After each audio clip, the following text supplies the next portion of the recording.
Hey all you Pauperganda Knights! Want a great deal that also helps Pauperganda? Well, you're in luck! Visit flipsidegaming.com for all your paper magic needs. Simply enter the code Pauperganda and get 10% off on all orders $10 or more. Plus, you'll help us too.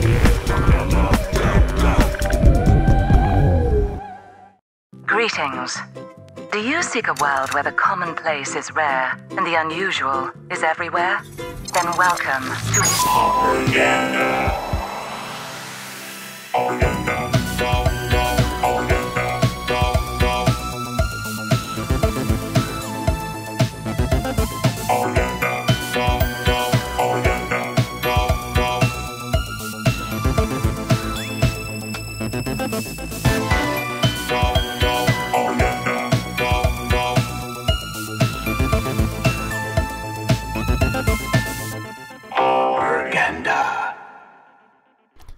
Hey everybody, it's Deluxe.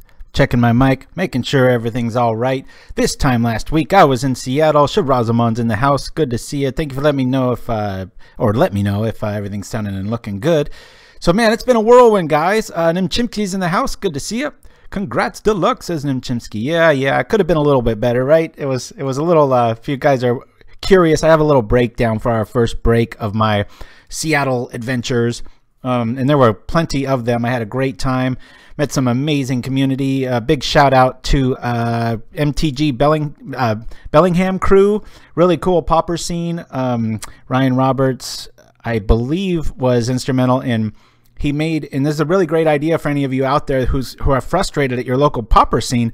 This guy's a genius. He went, spent his own money, and he made like 5 or 6 pretty decent, or maybe they're great, I don't know, I didn't actually see them, Pauper decks. And he just gives them to the store so that people can borrow them if they show up, don't have a deck, want to compete, this and that.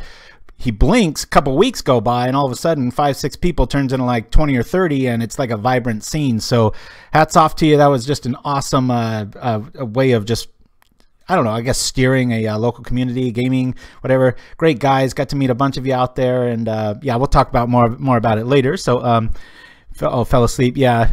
I got revenge against the Affinity pilot off camera, and I was and then obviously ran in a Tron and got steamrolled. And I think overall I only made about 3 big errors, and I think they were all Monarch triggers, because play online so much, you're just used to it feeding you the cards, and I'd be like, oh wait, and sometimes if the judge was right there or whatever, it's like, oh nope, technically that's a second too late, so blah blah blah. Anyway, oh, I will need that Xenolinguist.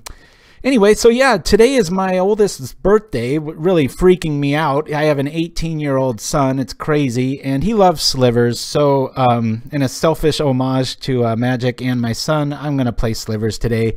We have it's kind of I think it's like 99% Kung Fu Trees list from last time, but we run 4 Blossoming Sands. I believe there are, what is this, 6 forests and 5 plains.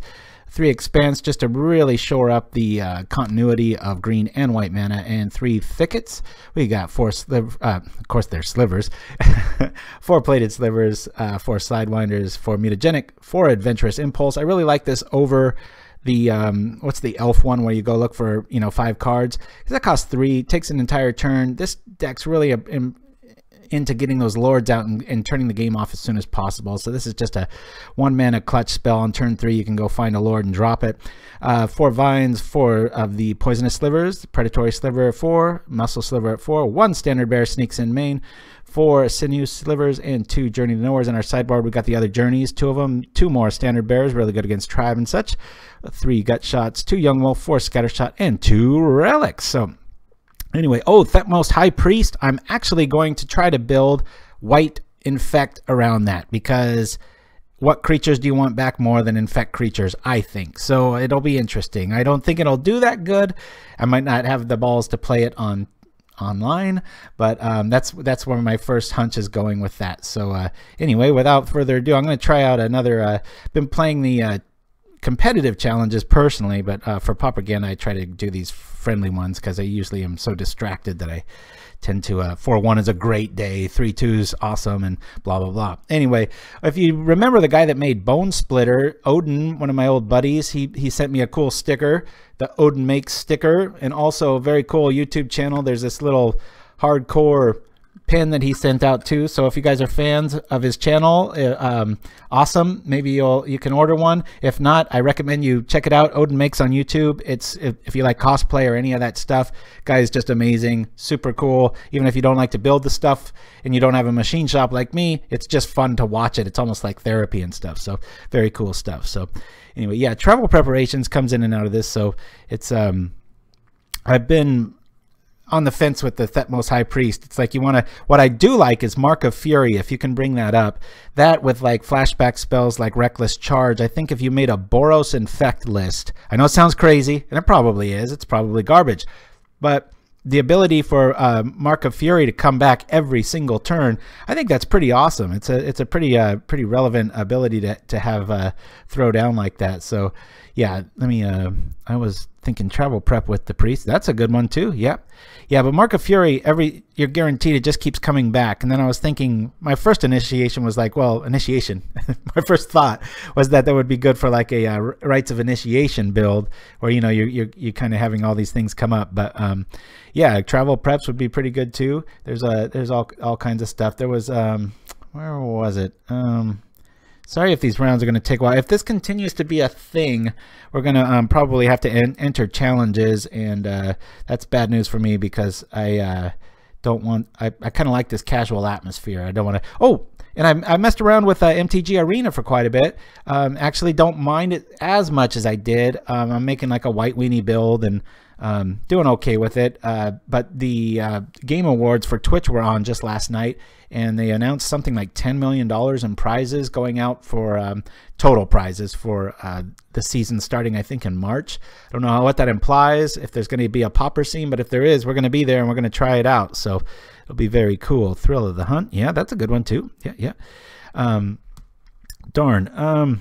Well, geez, these rounds look like they're going to be taking some time here, because I think most people are, if they're playing, you know, it's funny though, when I do play in the challenges or the competitive leagues, I think it's officially called, the same thing's been happening. It's just been taking a long time, and I hope it's not true what I read on a Channel Fireball article about Magic Online losing a lot of popularity to MTG Arena. I hope that's not the case, but who knows? The ebb and flow of the game is always interesting how that works. But let me see if I can, while we're waiting around here, if I do have, is there a Thutmose build I've got in here? Was it this one?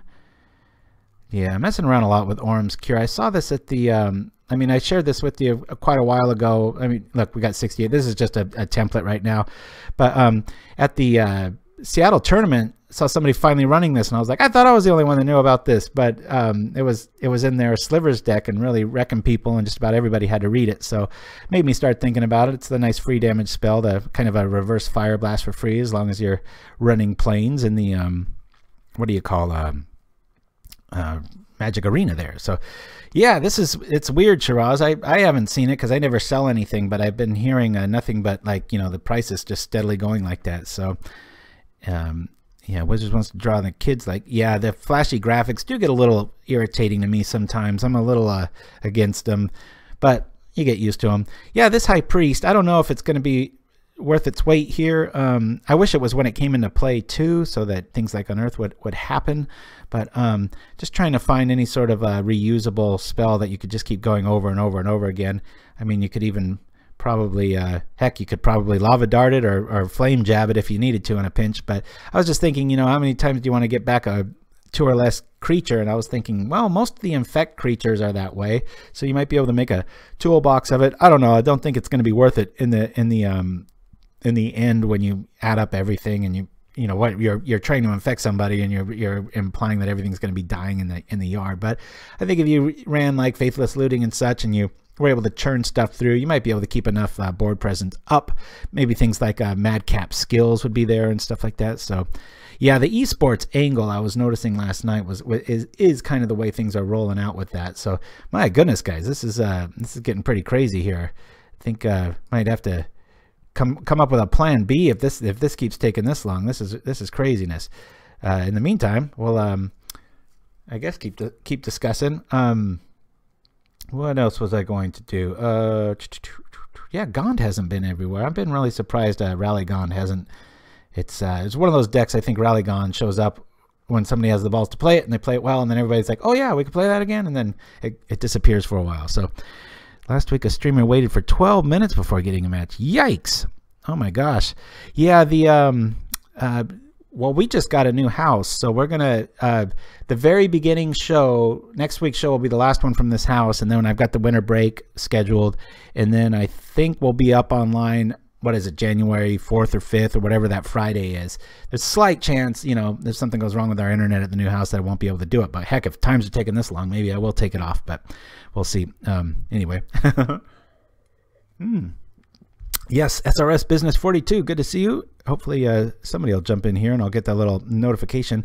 I'm not quite sure yet. I messed around with the custom settings in MTG Arena to try to see if I could stream that just for the heck of it. Maybe we'll do that next week, and just, you know, it won't be Pauper, but it'll be just be you know, throwing around random brews like that. So RG Tempo is another deck I've been having a lot of fun with. This thing just runs a ton of one-drop burn and all of these. Faithless Looting once you get to your aforementioned mana.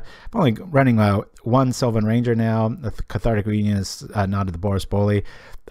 3 Brown Scales and Marasa really keep you out of dangerous range. These, pump these and these to get out of range of this, and you know, turn on your ability to go grab life or to fetch stuff that you need. It's working pretty well. It's a fun deck, and it's fun to try to incorporate the Entourage of Trest into a build. Hexproof, as you'll note by the 3 Tranquilities in the sideboard, is a horrible matchup.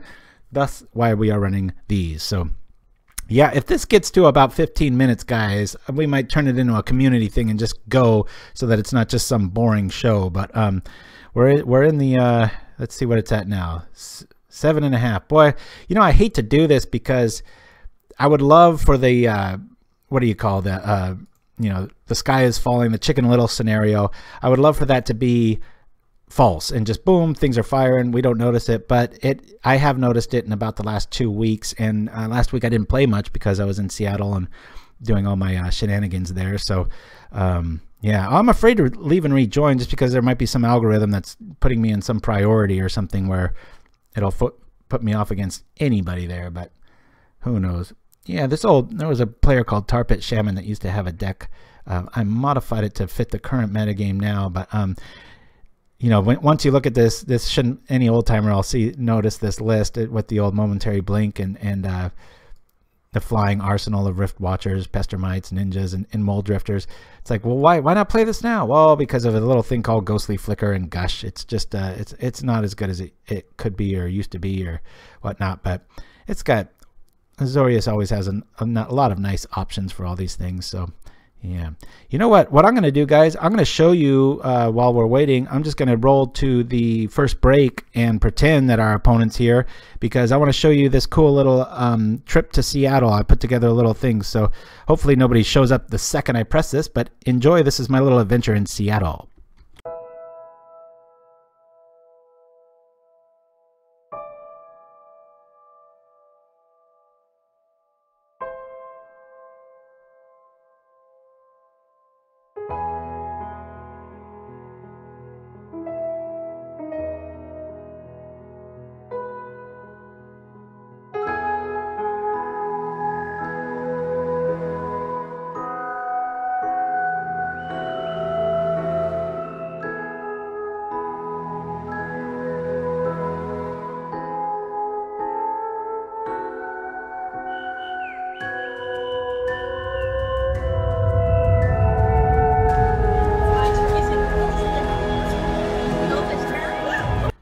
Okay, we're back.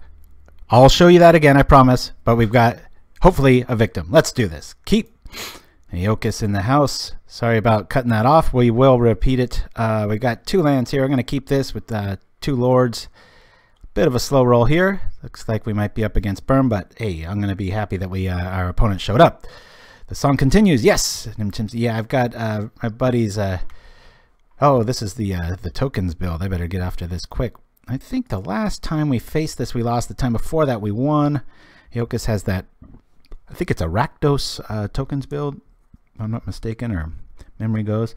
Yeah, that song's near and dear. It's called Torture by Less Friction, and it's the instrumental version of it. I tend to use it quite a bit because I know the band and got permissions and all that stuff. So yeah.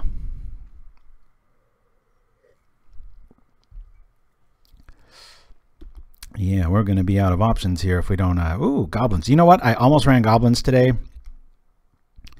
All right, we're going to lead out with... Since we got more white than green, actually I'm going to lead out with this. We've got Mutagenic to call off at least the hounds a little bit. This might be... Sparksmith is such a great card. It's just... If you have the... cojones to play them. I like to run all 4 of them because boy, they just shut some decks off. I mean, even Slivers right now, it's like feels like we're almost shut off. We're going to be able to take 2, they take 2, and we'll go from there. We'll pay 2. I believe they're legal. I've been seeing them in play, so all right. Well, now we're going to need some help. It is the deck I was thinking. You know what? Let's cycle first. Try to get out some cannon fodder here. That's what we like to see. We'll play this dude out. Try to cast a Vines, keep our Lord alive. It's going to be tight with a Sparksmith out that early. No lie. It's a really good draw against Slivers. Yeah, my oldest, when he played online with me, gosh, 7 or 8 years ago, he played like 1 tournament and he played Slivers and had a good old time, so that was pretty awesome. Well, maybe he'll just hurt himself here. Of course, if the Lords get out of hand, he can just decide when to do that or not. The old goblins. This could be the case. Let's use these while we got them. Not that 1's going to make that much difference, but hopefully the next goblin will make him think twice about having to use it. Boy, Quicksand and Sparksmith not boding well for us in this first round here. I think I want to wait till I can double cast Lords. I'll bring them out. Bring out the one that I don't like the most first. That way we can at least defend it with Vines, and then not much after that. With Quicksand, the Cherrygon. Really like this guy, being able to regenerate a creature for instant speed. Yeah, I've built 2 versions of goblins. This is getting out of control quickly because of the Sparksmith, so yeah. Matron shows up. 1, 2, 3, 4, 5. That is a lot of damage.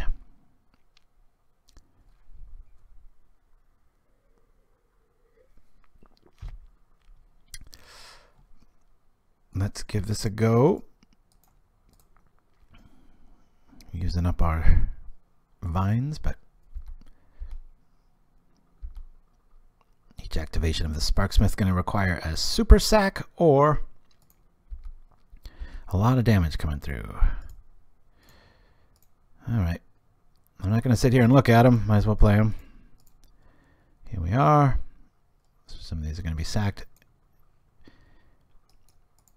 And we'll attack.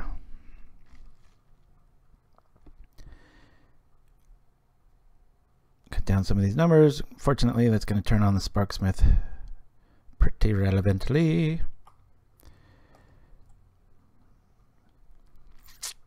It's the old matron. 1, 2, 3, 4. It's going to have a perfect amount to start chopping stuff with. Yeah, he's been on this deck for about, a month now. Bad news for us. I haven't played Slivers in forever, and they're probably fine-tuning. Victor Geller, good to see you. Thank you for joining us. All right, regenerating that. Hopefully he goes after one of our ugly art Slivers and not the beautiful Richard Keane Ferguson art. Maybe, maybe, maybe. We'll see. Come on, just give me some more Lords. Good Lord, as we say. That's what I would have named this deck.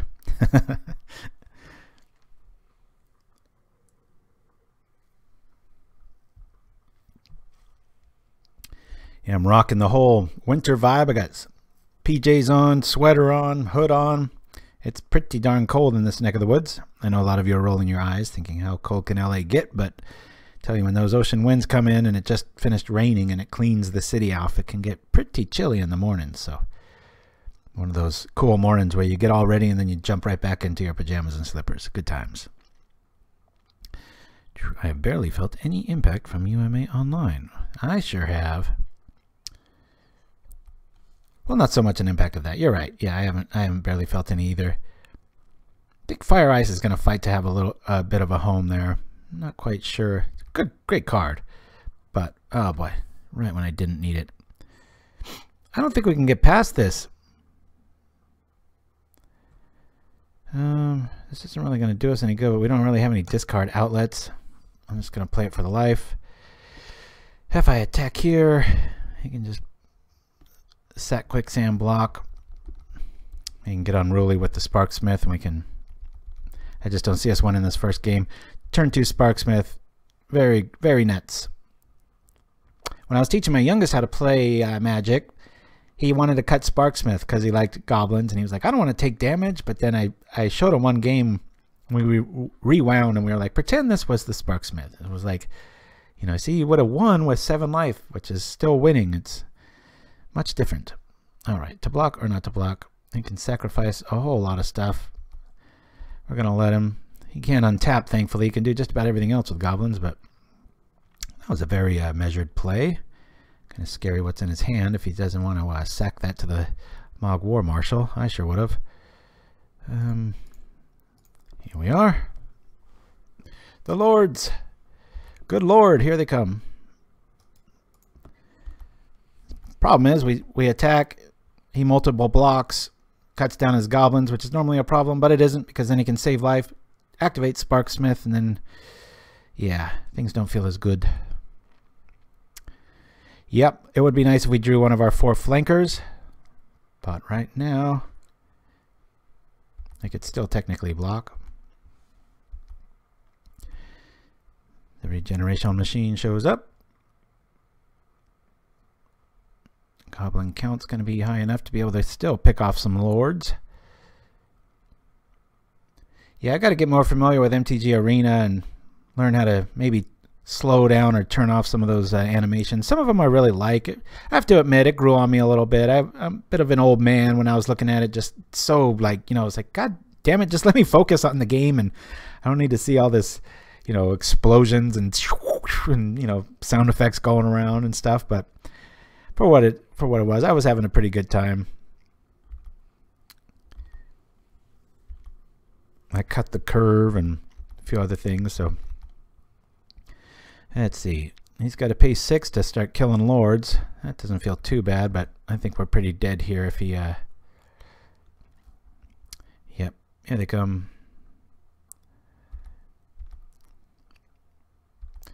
Yeah, you can block 1. Dead next turn if we don't be able to keep 1 back. That Mortician Beetle's no joke. It's nice to see this work. Good job, Aeokas, for... Remember when that got spoiled? Everybody was trying to shove it in decks, mostly Golgari, I noticed, but it seems to have found a home in Rakdos. With a very roguish card in the Churigon, or however you call it. Yeah. We're a dead man here. I'm just going to concede here and go off to game 2. Whoop, writing is on the wall. We could attack, they could block, they'd swing, we'd lose. Second turn Sparksmith, no joke. Even though we had quite a bit of the options for it there. Okay, so Relic's not really going to do much here. Scattershot, nothing. Young Wolf, no. Gut Shot, maybe. Standard Bearer. We'll lose that. I want to bring in hard answers for the problem cards, so I'm going to bring these in. And I'll take out a Vines. And I think I'm just going to leave it like that. So we've got hard answers, nothing that's going to be able to be regenerated through this kind of shenanigans. We're just going to pull it and hope for the best. Yeah, Standard Bear could do that. It just feels a little...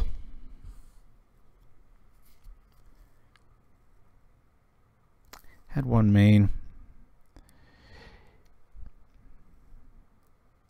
I mean, if I wanted to go that Standard Bear plan, I'd really want to go all in with the Standard Bears, and I want to try to be the problem.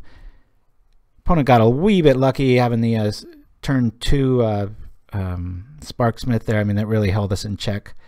So we had the Mutagenics and the Vines to pull it through. So I'd rather just get rid of it rather than try to have a little luck around it. I was thinking it might be pretty cool instead of the Young Wolves to have one of each of the Obsidian and the Crimson Alkalite. Let's see. All right, we will keep this just in case we top deck a Forest. I think we might want to just play the Plated Sliver first. Let's try that. Worst case scenario, we drop the Sidewinder and attack. So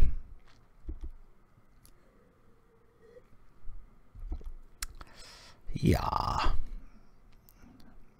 All right. Nice clunky mana start. We like that. Oh, Hods. Yeah, but we got one hater and he's awfully loud, so rather he's probably lurking right now and wasting his life, seething with hatred. Such a silly way to live, but what you gonna do? And here we go. All right, let's hopefully now we're covered. Woo!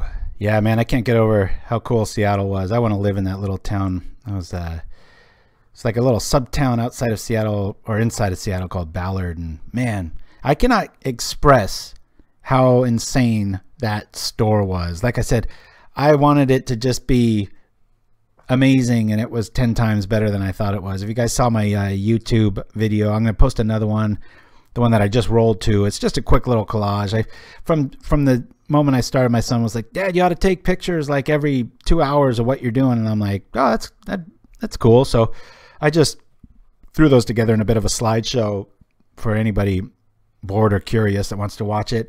And like I said, it was pretty cool. I mean, I would have been happy going 3-3 and just meeting everybody, but it was pretty awesome to end up getting second place and going all the way to the finals, mostly because I never play physical paper Magic, and it was quite the there was quite a bit to learn. I was surprised. There's new ways to shuffle. You can't just pile shuffle anymore. There were a few things like that I was like, whoa, that's a trip. Not quite sure if this is worth it, but I'm going to do it. I just really want to stay out of range of any sort of things trying to kill our lords, because once this comes up, we'll drop the lord and start swinging.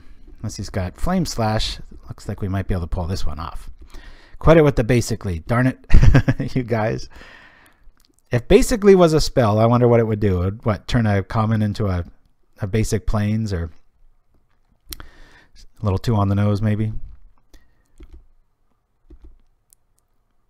Yeah, there were, I think the majority of them were on camera. Most of the ones I was familiar with were Monarch. That one got me like 3 times the whole day. I think 2 were on camera. I was like, dang it. All right. I'm gonna throw on the Lord pressure here and just get a 5 toughness backside. Next turn we'll start impulsing for lands and maybe dropping the slivers. I mean the Sidewinder Sliver. But oh yeah, Hods, I make plenty of mistakes. You'll never hear me saying I don't make those. I'm always the first to poke fun at myself, that's for sure. All right, here we go. Carnarium's in the house. A little nervous, but our opponent's at 9, so it feels like we should be able to pull this one off. Journey represents a nice just get rid of it answer. They actually were pretty burly, Hods. I was pretty surprised. They did some good deck checks. They like I said, I had no idea about the pile shuffling. I guess somebody's, since I played last, 10 years ago, has been able to pull some David Blaine and been able to pretty much call the card off the top when they do that. It was news to me. I will say this, my as much as I was bragging about how much I liked those sleeves that I got because they really turned out good, the one thing they really suck at is pile shuffling. You almost can't do it. There's something the way they grip, and so I had to like chunk shuffle just poker style, and it was that kind of got old. But yeah, other than that, let's see. You know, I'm going to impulse here. We're kind of hurting on lands. Okay, well, I guess we're not going to find any. At this stage, I'd rather just get some bigger slivers. I'll grab this guy. We'll throw this on the bottom. We'll grab a flanker and go from here. Yeah, given all those mistakes, I'm glad none of them cost me a game. That would have really hurt, you know, if I was like, damn it, that mistake cost, but none of them did. So I didn't learn a thing. I guess that's the takeaway. Ikron 7. Well, you can pile shuffle, but it's only like once for every like if you and I play a best of 3, you could pile shuffle at the beginning of each game, but I couldn't pile shuffle, cut, pile shuffle. You have to just do it once per game. So that part was a little alarming to me, but other than that, it was people pretty much do it all the same. So flanking's going to show up here nice and fat. I just hope our next couple rounds don't take this long, because it would be, I really want to finish this off. I don't want to have to you know, cut to like casual stuff, play a few things, and then finish this league on my own time later. It'd be nice to finish this thing up here. So our journey to nowhere is definitely going to have a target. Hopefully we draw into a land.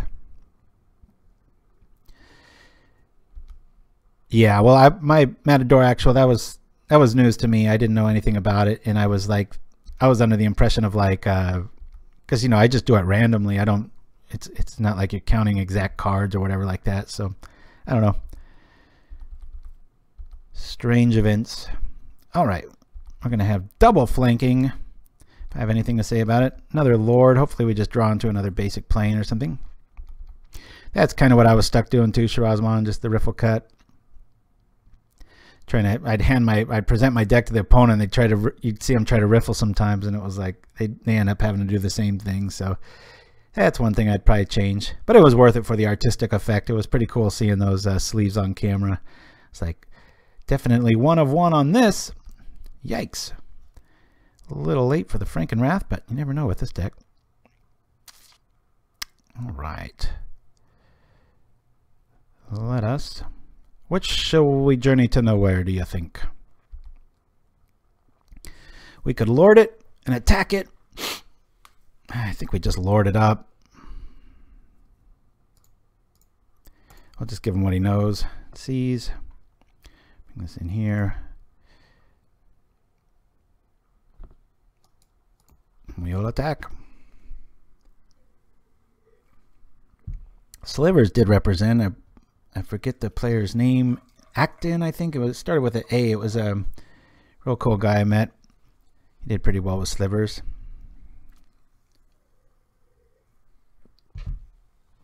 Yeah, there's something about the edge of those sleeves, though. They just tended to just grab everything. So he's got 1 goblin to sacrifice. What's he going to keep alive? Keep lording. Thank you, Ikron 7. I need that. Like I said, when I'm trying to wear so many hats here, a lot of times I'll be like, huh?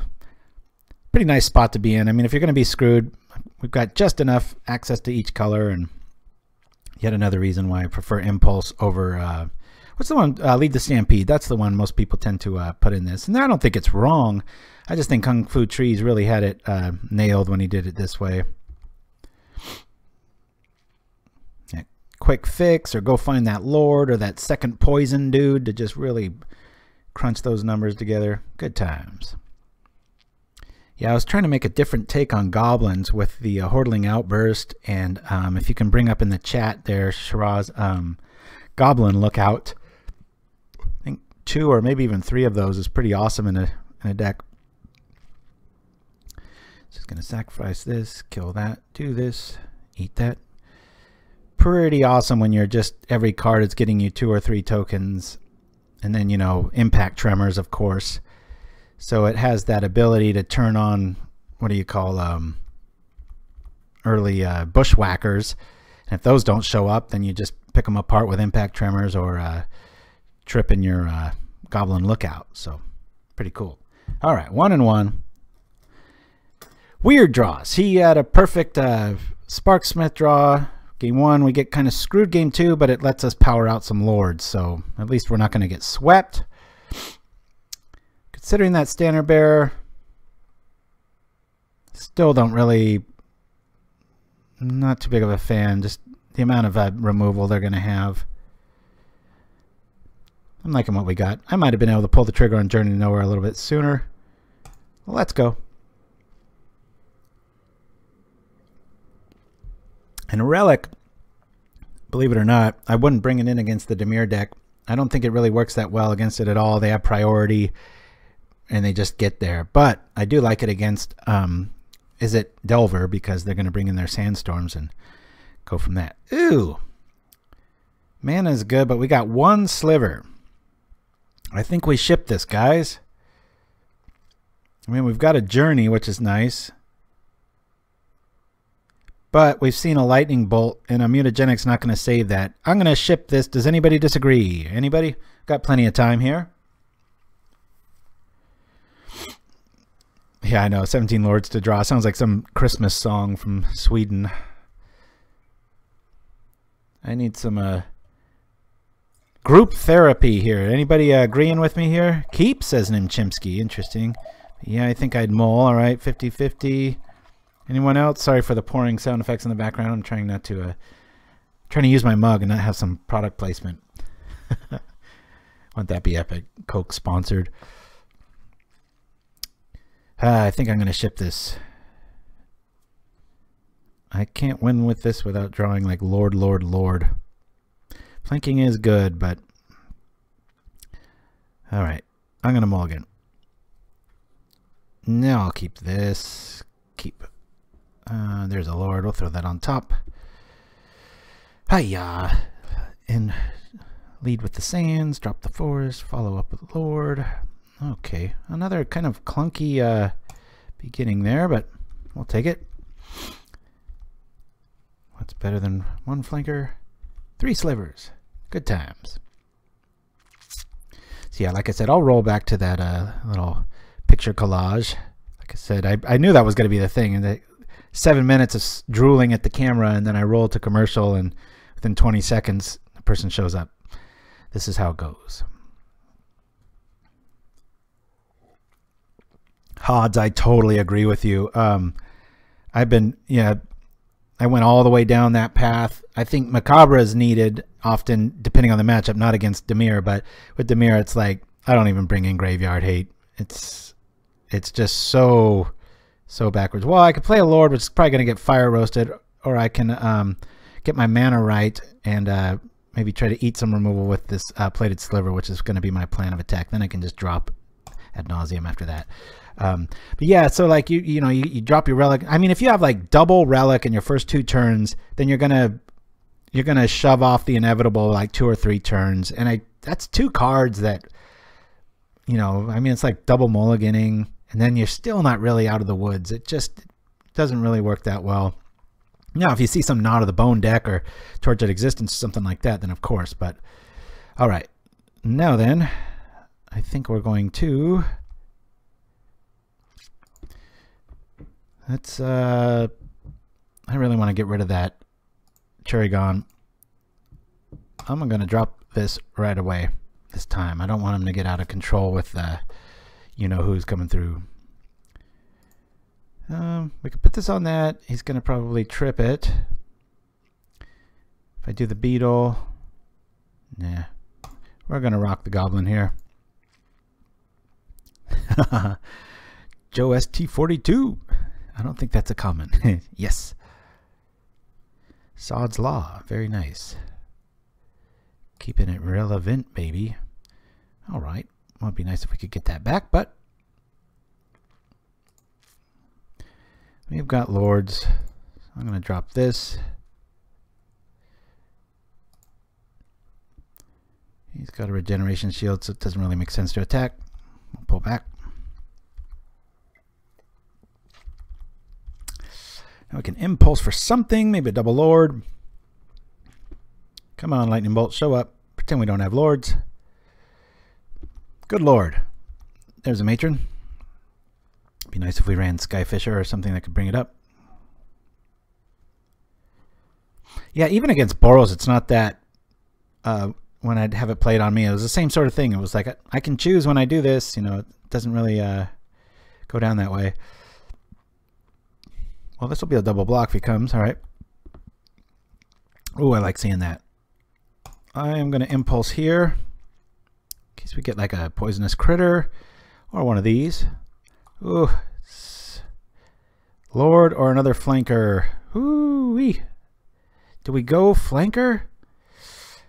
Because we're going to have backup with the Mutagenic. We're going to be able to pull that off. He's got 5 cards.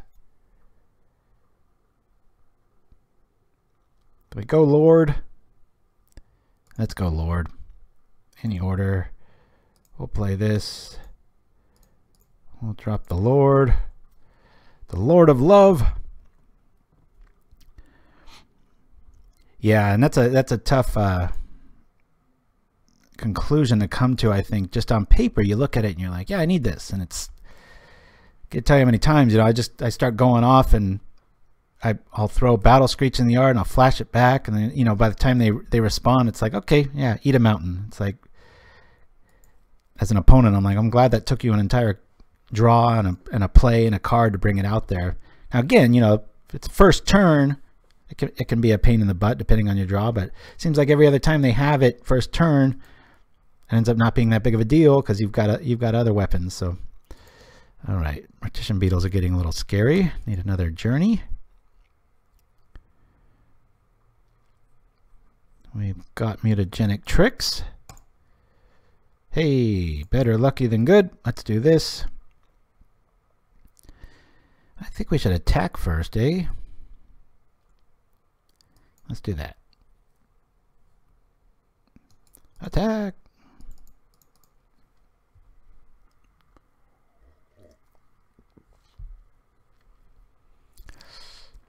Flanking is real. Top deck.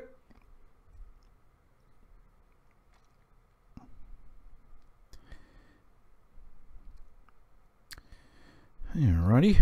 This is interesting.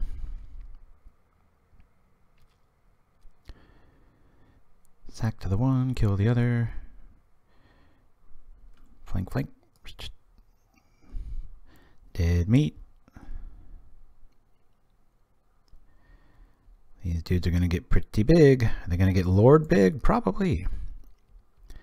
So now the question with 4 cards in hand, do we grab the Cherrygon or do we eat the beetle with the journey?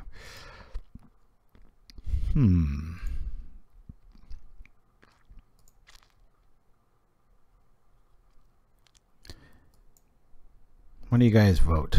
I say we take the Cherrygon out.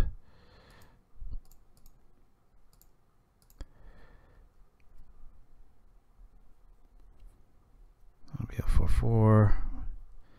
We can trade with the 1. If I took this out, I'm going to grab that. Seems to be the gas of the deck. So this will make it a 4/4. And a 3/3. But our Mutagenic might be able to make these things go a little bit bigger.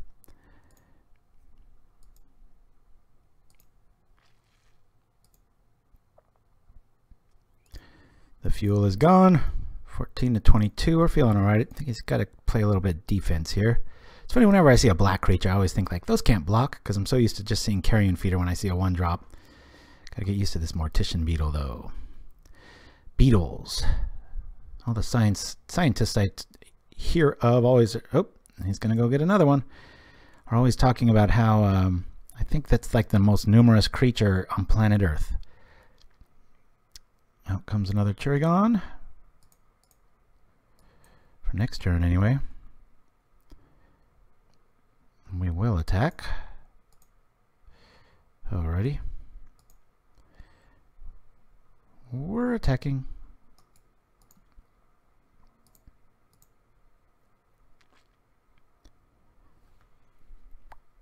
Going to be closer than I thought.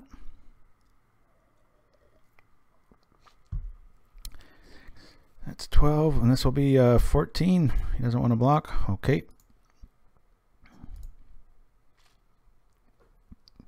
Boink.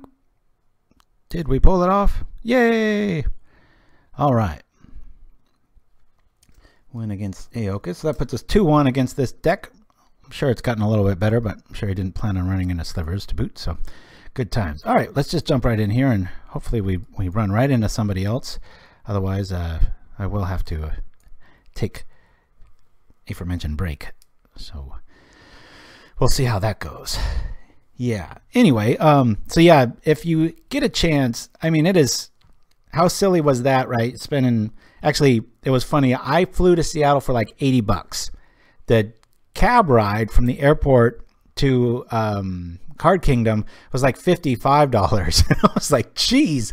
Of course, when I went back, somebody enlightened me to like, well, you know, I take an Uber for like $10 over here and then take the light rail for $3 to the airport. And then, oh, you won't believe this. Morning after the tournament, I'm sitting there talking to my brother. Hey, all right, that didn't take too long. I'm sitting there talking to my brother Semikoff as he all kind of wink nod, the undefeated goblins player or burn player. And I see a gold ring on the ground. Kid you not. It was just right there. I was like, holy crap. So it fit perfectly too. All right. We will keep this. Could use a few more lords, but I'm not going to complain. All right. I just lost to Affinity in a test matchup this morning, so I'm not feeling like this is that good of a matchup, but we'll see. Let's open up the yards here and go from there. All right. I'll drop the Expanse, get our mana right. Not sure if we should lead with the Lord. There's that. Okay.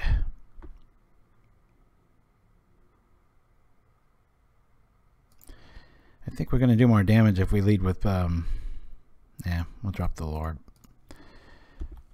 Here we are.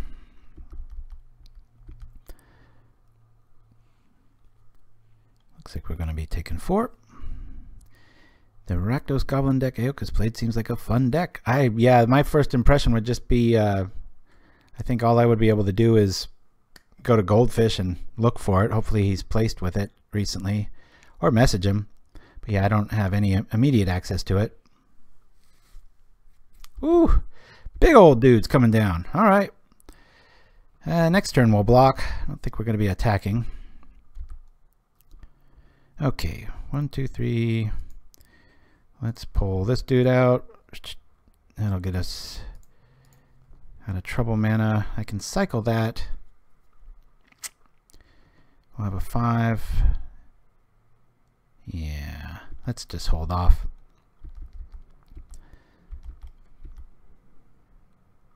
Little tedious with my Lord here. Don't find red.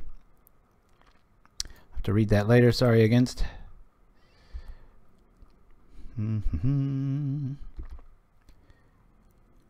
I still haven't been able to find out on the new arena how to find people, but I didn't really spend much time trying either, so that being said,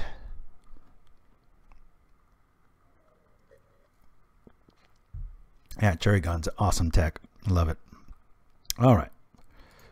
Note of the Lord. We'll pay the life. I mean, we'll pay the amount there. And I think I might want to double block one of these dudes. You can only take one of them out. Yeah, I don't think attacking's a good idea here either. Good times. All right. Let's cycle. In case we drop another Lord. That's kind of cool tech for any sort of future flings and stuff. Yeah, I'm gonna pay my dues, drop this, turns off fling or any more galvanic blast shenanigans they might have. We'll go full on flank route next turn and chump block until then. This is at least gonna eat some sort of red removal. We don't have to fear a Tog that much. Who am I kidding? You always have to fear a Tog. Don't have it! Don't have it! Is it another galvanic blast breathman? There it is. Well, that saved our Lord. Does he got another one right behind it? Nope. He might with that draw. 42 cards. He's 6 up on us. No more big fatties. Come on. Slow down here, Affinity. Come on now. All right. I'll take this all day long.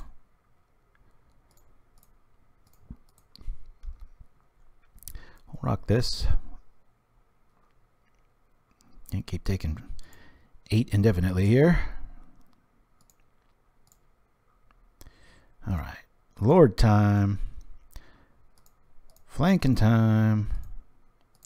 Woohoo! And we can attack now.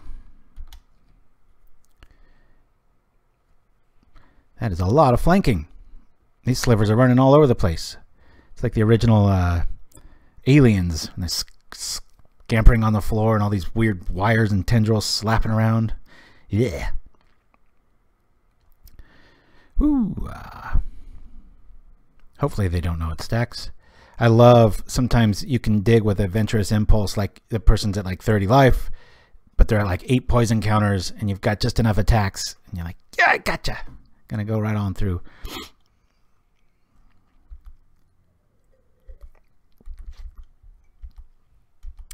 Got lethal next turn. Problem is, he probably does too.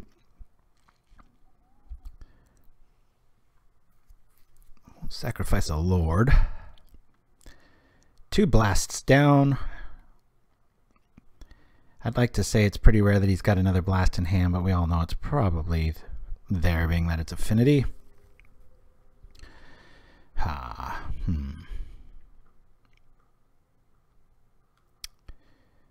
Well, let me go like this.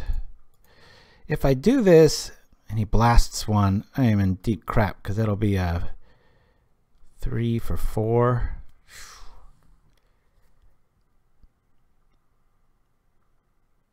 With Fling, though, I just got to be careful. I respect. If you got a 3rd Galvanic Blast, good job.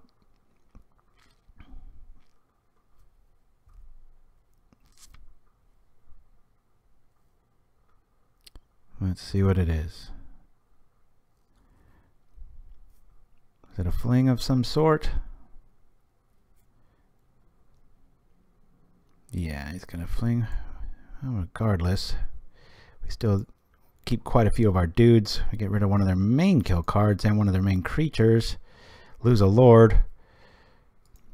Opponent's got 1 card. We're hellbent. About to pull even. Yeah, wouldn't that be cool if they had a flanking for blocking? That'd be pretty sweet. If this is who I think it is, we're in trouble. Nope. Okay. Oh, this is interesting. I can keep 1 back and block. Oh, come on over for these guys. Block, sucker. Alright, I can at least kill the Forger. I would not have played a land there if I was my opponent, but I'm sure glad they did.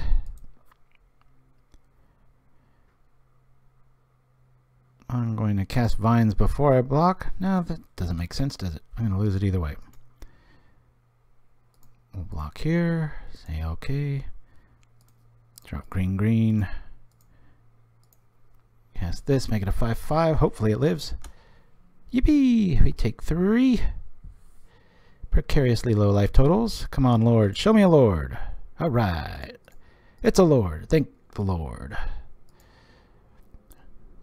The Prophetizing Slivers. Here we are. Lethal next. Of course, if he drops Galvanic, I'm not going to block. Yo, yo, yo! Mike Man's in the house. We're doing good. It was a really slow start. We won the first one, but it took like 10 minutes for our opponent to show up. So, alright. So, Affinity. There starts off with a win. Alright, what do you guys say? I really like Standard Bearer because it shuts off red. So I want at least 2 of them. And I really want our Journey to Nowhere to show up. I'm going to lose 1 Mutagenic just because it's only good really early. Actually, I'm going to lose 2, and I'm going to lose 1 Vines. So right now we're pulling even. We've got all our Lords. We've got a lot of food for this stuff. And, I mean, what else do I really want in here? Young Wolf could mop up some damage, but I don't know if I'd really want to draw it over just more Lords. Look it over. Let me know. I'll be right back.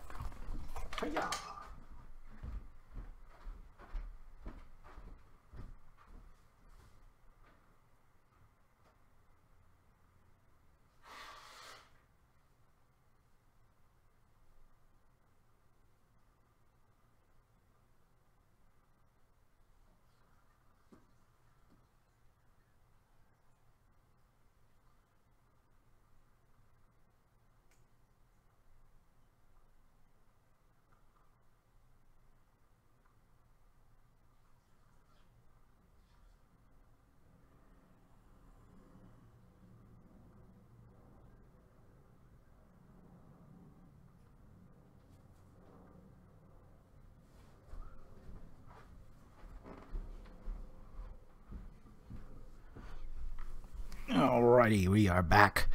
I don't know. The more I think about it, the more I kind of like the idea of a young wolf. Mutagenic's nice, though. Let's just go like this and see what happens. That's never stopped me before, right? Mike Man in the house. All right. Yeah, we are.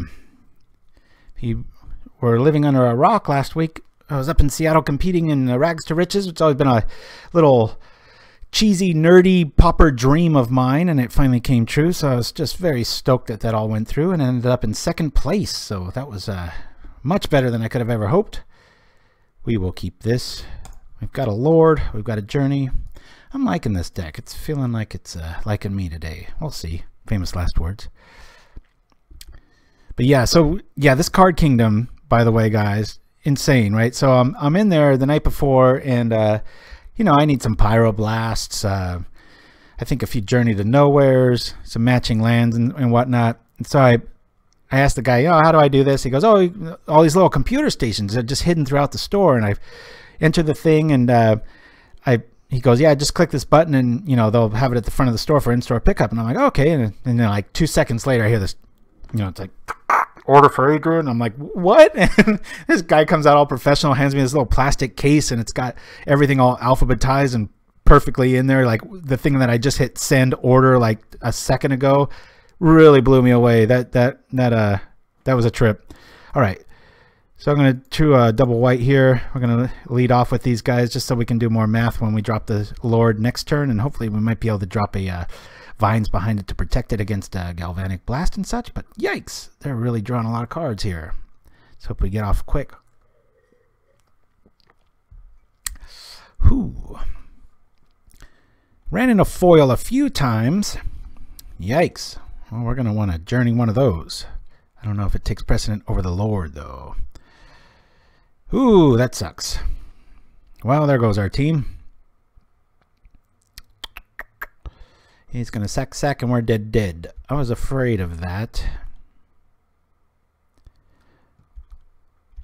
Yeah, we're swimming in thoughtcasts here. I'm going to drop the Expanse.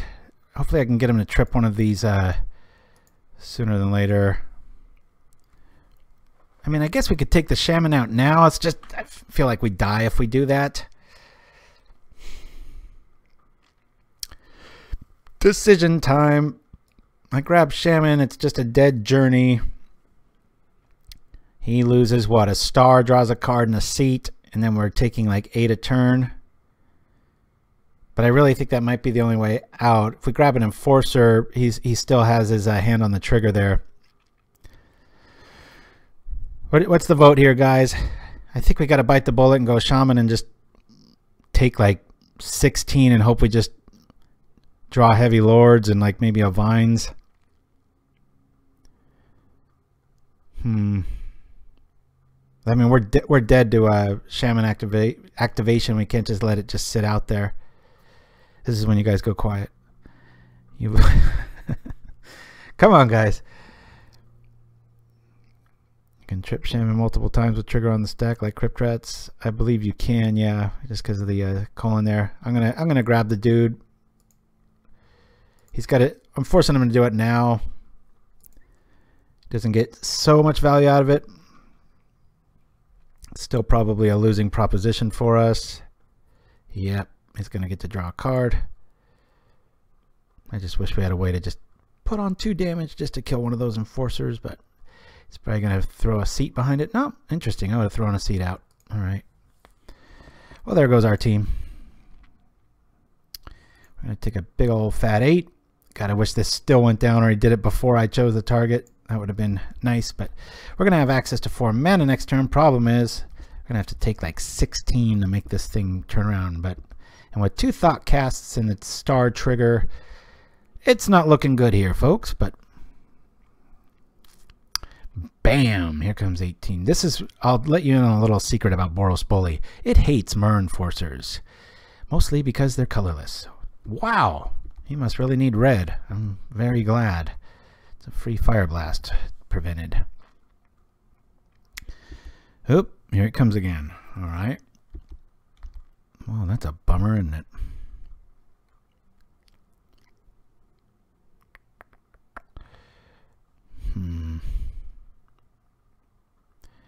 just get our mana right.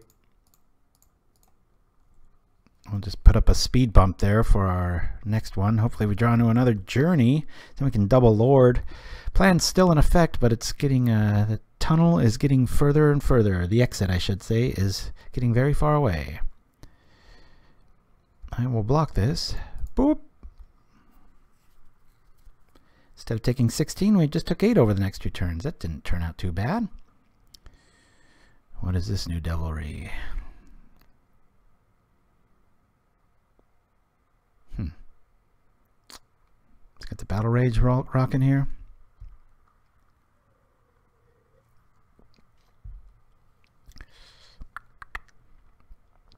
You think Battle Rage should be like, remember Bloodlust back in the dark? You probably don't, because I'm just an old geezer. But Bloodlust made something big old bad and awesome, and I think it gave it trample in like 4-1, but then it died. And it made sense. It was like you're going all crazy. It seems like that should be the case with the other one too. All right, I'm going to play this, cycle this, and let's hope we draw an answer. Journey? No.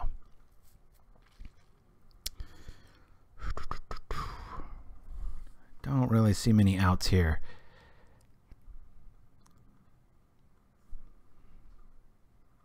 No, not the Insider. It was just Bloodlust. I think it's online. Just putting up little roadblocks. I wish I didn't have to. You know, if I drop a Lord here, that's 3 and then 4, but then he can still respond to the last Lord being on the stack. Then his Murm Forcers take 3, but then he'd be out 3 permanents. Oh boy, we're dead here. Alright, looks like we're going to be going to game 3 again. That's the one. I know it had some 4s in there. Yeah, toughness -1. Thank you for that, Xenolinguist. Yeah. From way back. Yep. I remember my hair from way back. Alright, let's go. Come on, attack with the Shaman. Let's go. Do I just take it? Take it for the hell of it. 2 Galvanic Blast down. We'll block. He's got to see the way. I don't even know why I didn't just go for it here. Is this when he has it? Boink. Double strike. We're dead. Alright, so we win this next one. We'll be 2-0. Not bad for Slivers. Who knows? Maybe I found my deck for the weekend. I don't even know if I'm going to play in the challenge. Did get a little burned out on Magic. Boy, 9 hours of playing physical. I tell you, my back was sore and everything like that. It sounds ridiculous. You're sitting in comfy chairs, shaking people's hands. No big deal, but all right. Boy, gut shot feels really needed here. I want to have an answer. Mutagenic's not doing it. And I'm going to go all in just because I want to know that I had all my shots against that. I don't want it to have to eat creatures. I want him to have to pitch it on his turn. So I'm going to go like this. Feels weird bringing in gut shot against this, but we know he has at least 2, if not 3. Job hunt is sucking, Mike, man. But the good news is my wife rules, and we're not in any financial trouble or anything like that. We can keep going like this. I just hate the burden it puts on. And I feel like a bum, but I'm just waiting for the right one. Had another interview the other day, and there's a Netflix opportunity coming up. So look how bad this thing is. It's all deluxeicoff isn't playing in any tournaments. Really? Well, the last 2 rounds would beg to differ, but that's pretty funny. Anybody against the 3 gut shots? I think that's the way they win. This prevents that. That prevents this. We've got the big bait here. Let's go. Yeah, that bot is very drunk. I guess, yeah, when you, what is it, the bits work on like matrix style 1s and 0s, and a few 2s sneak in there, I guess, if you're a drunk robot. Can't compute. Hey, at least we're not having a bouncy screen, though. Mana is right. We've got a Lord, we've got protection, and we've got this. I'm going to lead off with the Expanse. We're going to keep this. Hope for the best. Tell you what, I was beyond flattered that the top of the metagame in Seattle was Boros Bully, and they even named it that. Because my biggest problem with calling it Boros Tokens is it's inaccurate, because the tokens build runs Rites of Initiation, Rally the Peasants, Gather the Townsfolks, Golgotha Reward, get it, tokens. And then there's Kildatha Boros, which has just been the longest standing one, which is that slow prodding mid game one that just draws 2 mana artifacts. And Bully is right in the middle there. A little bit of all things. All right. Call me conservative. I'm gonna lead with the flanker. I just want to keep vines up for my lord next turn, seeing that they've got a furnace up. Yeah. All right. Well, we've got an easy option next turn for our journey, don't we? All right. Oh boy, another lord. You know what? A little too early for that. Let's play this. We'll drop a lord and we'll just attack. We got vines. We'll drop another lord and then go from there. Go from there. Yeah, that makes a lot of sense, you jackass. As I critique myself, let's do this.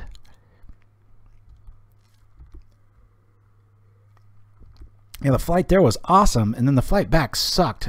Seat felt like somebody just attacked it with cinder blocks for about the hour before I sat on it, and then my little TV screen didn't work, so I was just stuck reading a book. Felt like I was in the 1700s. Who does that? At least it was Terry Pratchett, right, Shiraz? All right, 246, come on over, baby. Let's do this. All right, we're feeling pretty good here. Let's drop a lord. I'm not even going to mess around here. Let's kill this dude and just start attacking. Boink. No soup for you. Come on, let us untap. Problem here, a little shaman, and if he goes all out, he's still got us. He's digging for it. There's a Frogmite. That kind of suggests he doesn't have it, unless he wants to keep his lands. Yikes! There he is. Ouch. 1, 2, 3. Man, let us untap, please. Please? No. This is going south fast.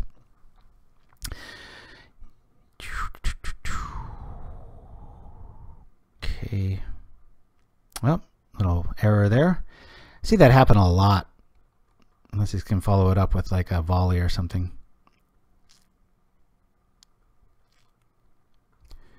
Alright, we've got flanking. I'm going to save our vines for saving a dude here. We're just going to attack. Yeah. Attack.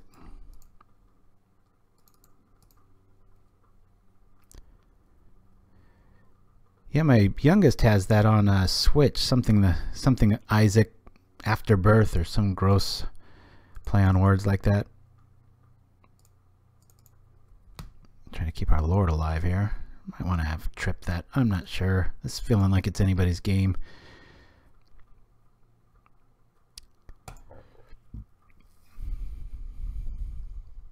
What do we got?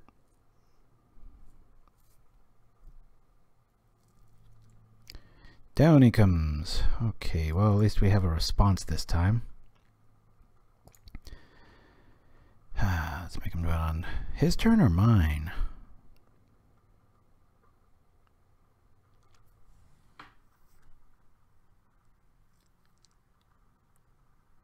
I'm going to do it now.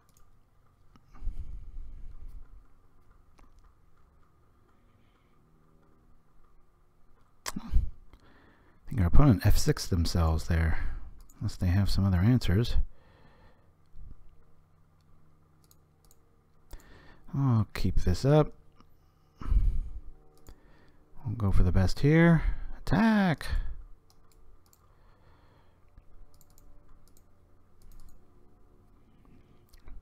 Please don't block. Alright. That's 7.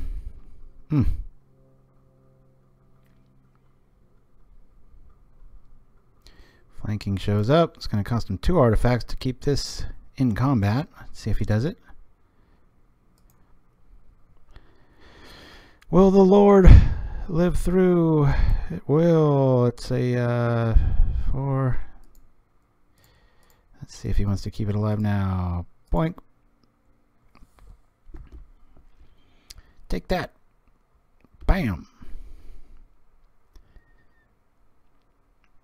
still a Clark can if he goes all out. I had a really cool thing happen in the tournament. I was up against Hexproof in the quarterfinals, and I had Aura Fracture out, and I was able to float like 8 mana, double cast, and like flashback, Battle Screech, trip it to Rally. Are you kidding me? Good grief. I keep saying like, well, his only out is, and he's got another one. And then I floated everything and blew up every single land I had to make like some 27, 28 trample, first striking, flying lifelink, hexproof creature. Then Electrickery took effect and hit everything for 1, and I was able to just win it. So that was pretty cool. We're getting a little lucky here with these misplays from my opponent, but multiple activations, little screw-ups. Not that he would have shut the door, but I think it could have happened that way. Well, we're 2-0 with Slivers, and now I promise I'm going to roll to the video, and we'll see you after you get to see my adventures in Seattle at the Rags to Riches tournament. Hope you enjoy it.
With them.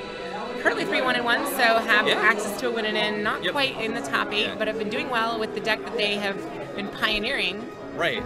And like that's a great feeling. Be like, I made this and now it's popular and doing well, and I'm here crunching people. We've like, got what a great feeling. This place, it's got an in-store restaurant. I mean, you're probably just used to this. And yeah, this is my norm. Yeah, coming from where I'm at, every game store is like this little hallway, and they go under in like 6 months to a year, unfortunately, and there's no community. And this place is just swamped. I mean, it's just, there was a line out the door last night, and I'm just beyond like happy to be here, and it's storming outside, which I love.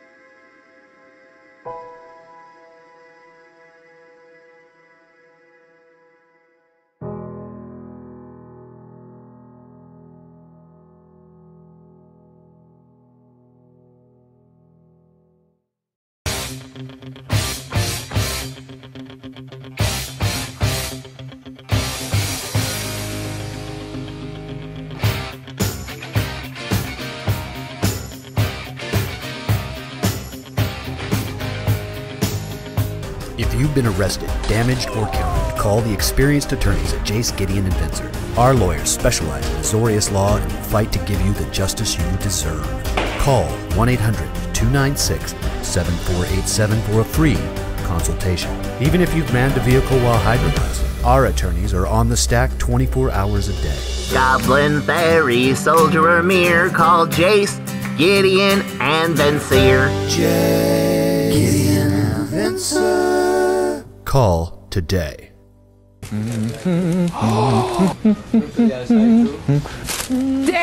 it's Santa Claus! Hello there, little fellow. Santa, what are you doing in a liquor store in the middle of March? I'm promoting my new liqueur, Santa Liqueur. Everyone who tries it loves it. Here, try some. No, thank you, Santa. Let's go, Timmy. What you're doing is wrong, buddy. But I give gifts to children every Christmas. Santa should consider what it looks like to little children when he's peddling some awful liqueur. Oh, no, it's wonderful. Everyone who tries it loves it. Try some. I said no, Santa. Let's go, Timmy. Daddy, just let Santa give us something! Don't disappoint the boy. I hope they're paying you enough money, Santa. That grumpy old grown-up doesn't know the true meaning of Christmas. I'm going to follow him with my laser pointer until he tries my liqueur. Daddy. Hey, stop that. I mean it. Put it down right now. Daddy, is Santa trying to kill you? No, Timmy. Hey everybody. All right, so we got a few commercials rolling out there. I don't want to spend too much time on it. We're waiting in the queue here, but yeah, so the Seattle trip was very cool. I just wanted to kind of bookend it and put together a little video tour of, because I get a lot of questions about, you know, what's it like going up there. I'll cap it with this: it's worth it. If you have to travel even a few states to go for it, hopefully you can kind of coincide it with some other visit or visiting somebody maybe in the area. But very, very, very epic, cool, awesome. I just not even the tournament, just the store. If you're ever up in that neck of the woods, they even have a larger one about, I think it's like two hours north of there, and I can't imagine the game or the store getting bigger, but it's crazy. Like the entire upstairs is like these magic gnomes, and they're just, you know, figuring out people's collections worth and things like that, and it really blows my mind. So yeah, it's like, you know, that quintessential, like, I wish you know, you're laying there in bed or whatever and you're thinking about magic or nerding out on something. It's that what you want a store to be. It's what you want your local store to be. I mean, like that Friday night I showed up, it was just people just out the door, you know, buying just everything from Ticket to Ride to Settlers of Catan, and I consider myself a pretty hardcore gamer, especially tabletop gamer, and there were, I'd say 90% of the games in the store I'd never heard of. And then behind the counter, they have every single game opened. And if you're an employee there, you have to know like how to teach people the basics of it and let them see the inside of the box. And how cool is that, right? You spend like sometimes $50, $60 on a board game. You want to kind of know if you're going to like it or not. So that was pretty cool. So anyway, hopefully these weights, well, this is an obvious mulligan. We'll throw this out and hope for something better like this. We're going to kind of be forced to keep this and move along. Hopefully it's tribe because we have a standard bear. We'll keep this. I don't want to really spend my turn cycling, and I'm going to throw this on the bottom. I'd rather just draw into another land. If not, we'll just draw into another lord. We'll lead off, pay our dues with this, and keep moving here. Yeah. Seattle has an entire industry populated mostly by nerds. Software, yes. And I believe, this is complete speculation on my part, but I do believe that the board gaming culture is strong up there because it rains so much. And, you know, people can only look on their phones so often. That's actually a fallacy. They can do it, seems like 24/7. But it was just really pleasing to just, the restaurant was amazing. It was really good food, no TV in there, and every single table had a different board game being played. And 9 out of 10 of them, I'm like, what is that? I've never heard or seen of it before. You know, seen it before. And majority of the time, it was the person's first time playing it, and they're sitting there going over the rules and having some good brews on tap and stuff. So yeah, I just can't. I can't brag enough about the place. I wish I worked there and did all kinds of stuff for it. So I'm going to lead with the Lord here just because I've got to use my 2-drop. I don't want to use a standard bearer. I've got Mutagenic. We might eat an edict here, but hopefully it's more of a disfigure persuasion. We've got the answer in Mutagenic Growth. Perdisausis. Hey, Deluxe, having fun brewing with the UMA cards? Not yet. I'm trying. It's going to sound really crazy, and it probably is. It's probably completely wrong, and it sucks. But I think Tetmost is going to be pretty awesome with Infect. I just kind of like the sound of that. So, all right, flanking might serve some good duty here. We're going to lead with that if we don't find anything else. Tortured Existence, not a deck you normally expect to see just because it's pretty weak these days against the metagame. There's always going to be those games or those decks that it matches up well against. I want to get my mana right here. I'm going to grab the plane. Any order. Get our mana right. We've already got that. I'll lead with this. At least we'll be out of that way Stinkweed Imp's not going to be able to hurt us if he's got it. Pindasaus. I think that's how you say it. It's probably wrong because I'm trying to pronounce it. My default is usually incorrect. Alright. Looks like Golgari tortured existence of some sort of brew. Let's see what we get. Spore Frog. Oh, this is going to take a while. Fume Spitter. This is getting out of control quick. We'll drop here. We'll attack.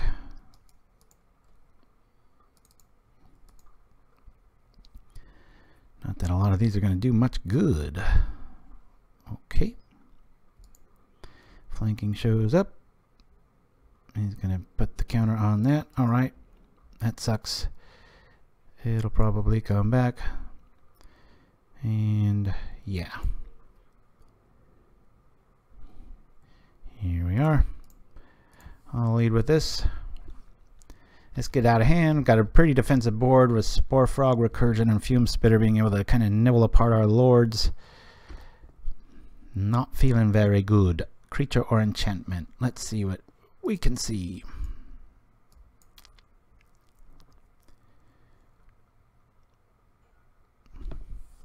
Go get some life. This is going to be a while. Don't feel too bad compared to Saffron Olive. You're flawless at pronouncing. Oh. That's saying something. Alrighty. Well, we at least have an answer there. Lords are showing up.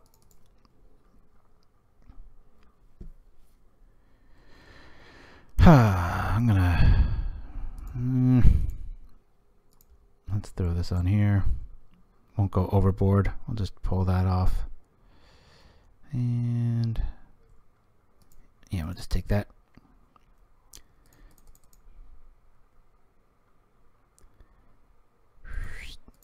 The lords are going down.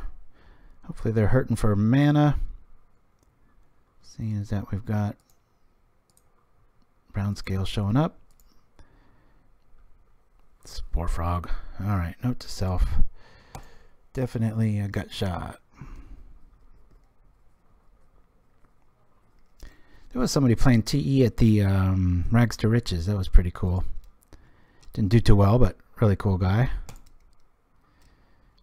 Tough with Tron and everything in the mix. If things slow down, it's definitely got a place. It's the old mid-rangies.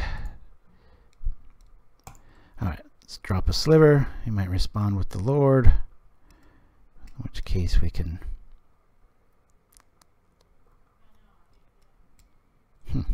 Okay.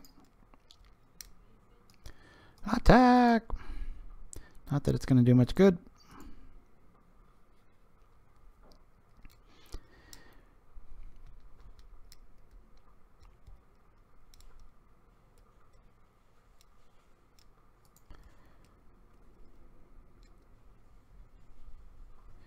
Goblin Crater Maker. Sacrifice it. Destroy creature. Destroy target clause. No. No, on land. Who put that in the clause? He is targeting that, hey?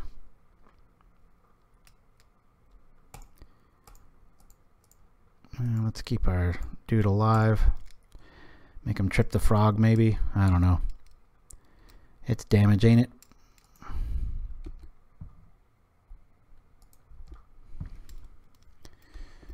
We'll see.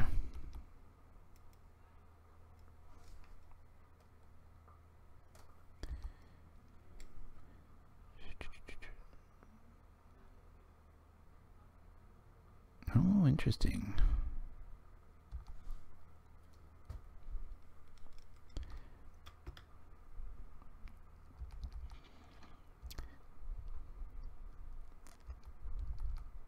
Yeah, if it could blow up a land, that's the key, right? That would be optimal.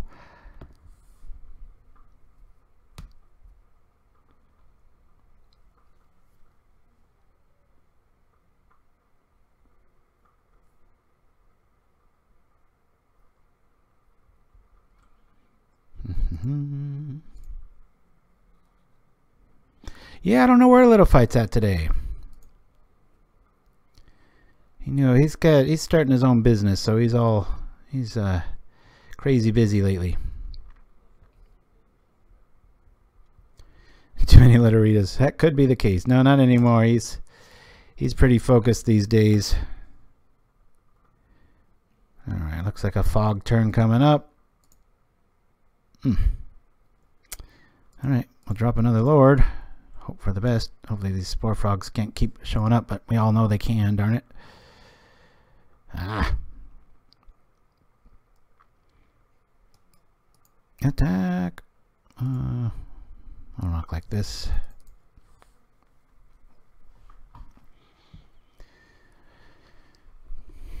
Okay, well, there's that. Probably grabbing another swamp. Yep. Good news about flanking. We're not going to have to really worry about Stinkweed if it shows up. I'm just afraid this game's going to go too long. Crypt Rats. That sucks. Alrighty. Maybe we can just keep them on their heels and just keep smashing with Lords. Of course, that logic doesn't hold out with Spore Frogs recurring. Definitely going to bring in Relics for this matchup. Relics will help. That's another thing about TE. So much graveyard hurts it. Might lose this first game very slowly, but shouldn't the next few. Yeah, that'd be a good system there, Ninchimsky. He's in the disaster recovery business right now. He started a pretty cool, typical of Little Fight. He's, you know, helping other people and stuff, and all the storms in his neck of the woods. He's always trying to be a do-gooder and help people out, and yeah. All right. What's he targeting this time? Let's see. Oh, flanking, I love you. Another Lord. Good Lord. Dropping Lords. Getting out of Crypt Rat range real quick. Problem is that damn Spore Frog's just going to keep coming, isn't he?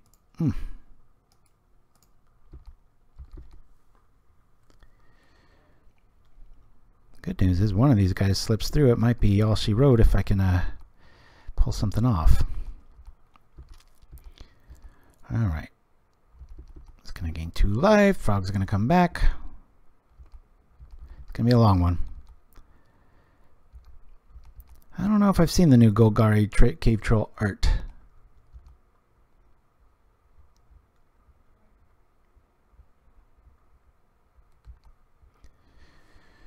Let's bring up what he's playing here. Spore Frog.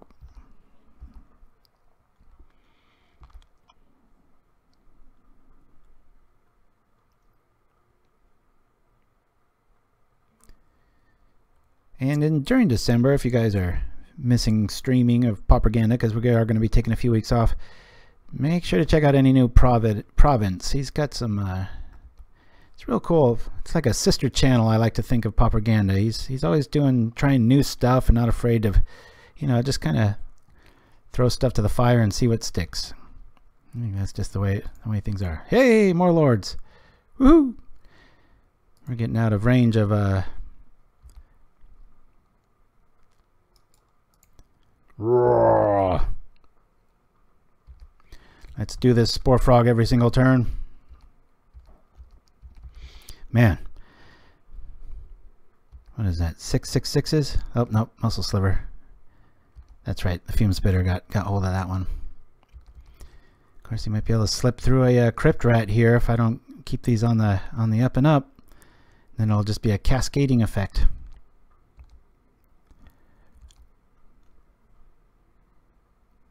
How am I down on time? He's doing all this stuff and I'm 20 seconds down. Ugh. At least we'll be able to see the whole deck. Stinkweed's not a problem with the flanker. Down comes the Spore Frog. Come on, just draw lands. Of course, Golgari Brownscale keeps him off of that plan, doesn't it? This is strange. I mean, I'm going to block it. I know he gets it back and gets value out of... I just don't want to start being able to be nibbled and having Crypt Rats be a thing. Maybe he can... We'll deck him first. The Spore Frog Recursion. Sure isn't going to be on time the way I'm playing. Grave Scrabbler in the house. This will help a little bit. No, it won't.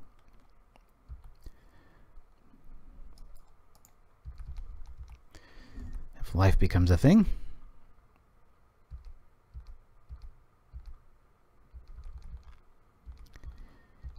Yeah, I know what to decking. There's a given chance, though, that I might be able to deck him. Give him the bounce scale activation. It's almost 20 cards up on us, so... Of course, one big Crypt Rat swing and might be able to concede it, but till then I'm just pressing auto yield and going from there. Hey, Gurmag in the house. Even that's not big enough to really fight much. At this stage, if he does wipe with rats, it's going to wipe off everything on his end too, but eventually he'll be able to pull back through.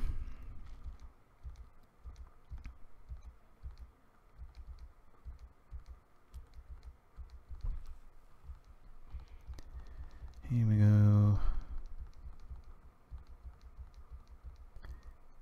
There it is. Yeah, 5 will do it too because it'll trip this one and then it'll all fall like cards after that. But he might mistake the play of the other one. Huzzah! Still Mutagenic Growth. The big one, if he does trip it for 5, might buy me a turn. Trying to play to my outs. I know we're kind of locked out of this one, but if last game taught us anything, opponents can screw up. Alright, there's that one.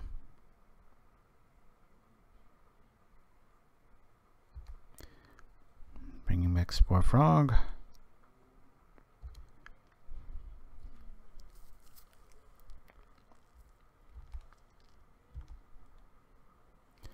Sakura Tribelda for that last little bit.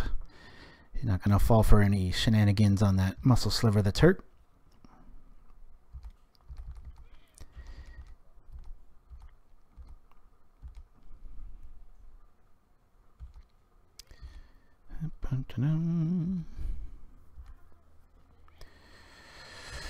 Oh man, yep, this one's over. I'll see what he's got. Gonna be able to reset with that angler and keep on keeping on. 2, 4, 6. Oh, to have a gut shot. A little end of turn slam. Good times. Gut shot in Relic. That'll be good times. If we draw them. Still have to draw them. Oh, I'm surprised Mesmeric Fiend doesn't show up in these lists.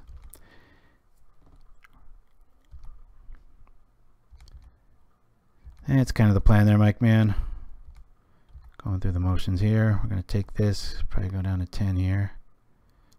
Smash-a-rooney. How much is he tripping it for? 5? 6? 5.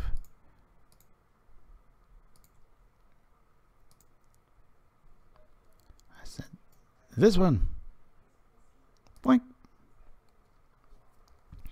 Will he trip it again?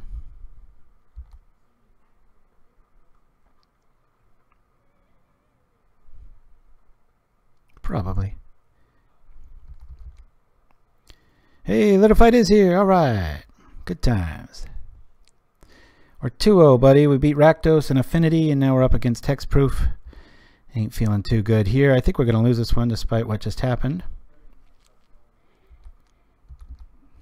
Spore Frog. Bit of a misplay there. Don't think it's going to cost him too much, though. And some tempo.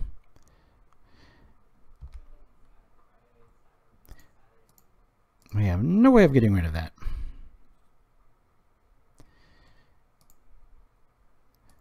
I don't know why I'm playing these things. They're all dead anyway to Crypt Rats. Maybe we can lock them out. Make them think we got a Vines in our hand, right? Yeah, this time they'll probably trip for 6 and not make the same mistake. No internet right now, so I only get it when I'm in town. Ah! You off helping a client or something? Has the piano been drinking straws? Alright, this is just a... You know what? I'm just going to yield through this turn, try to save on some time here. About a minute up after this turn, probably. If we're going to gain anything off this game 1, it'll probably be that.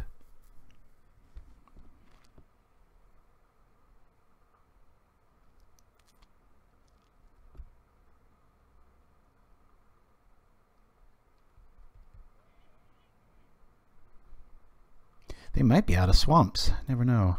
Maybe they only have 6 basics. So if I can get 2 more lords out real quick, maybe we can... Nah, Crypt Rats will be able to just kill us through recursion. Well, let's do that. Probably not the best idea. Now he knows we're hellbent.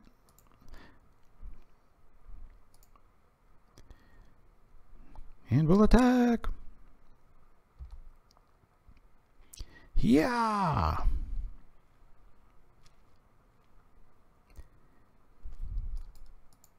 Hiya. Let's go.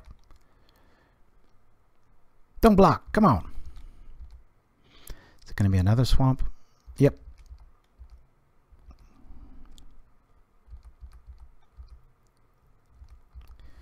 All right. Good news, we can just right click and yield through this turn. We'll do it on this one too, because we've got no plays and it's no mystery. Hey, I said yield through this turn. God, why did it take 3 seconds? Better not lose by 3 seconds, darn it. Let's see what he's got. He's got to power out the frog. He's got to power out the rat. Maybe a turn or 2 away.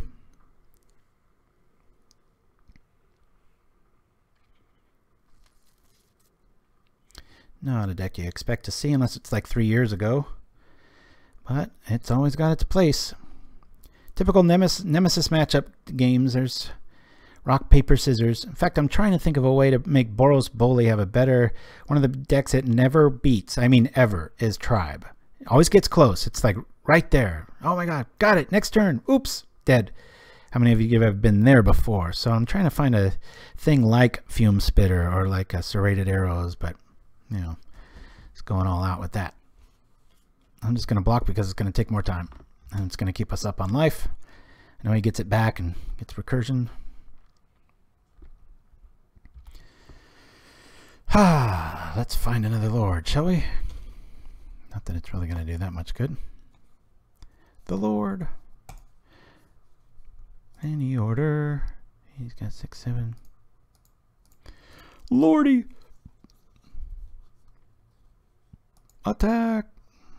Roar! Coming over for 80.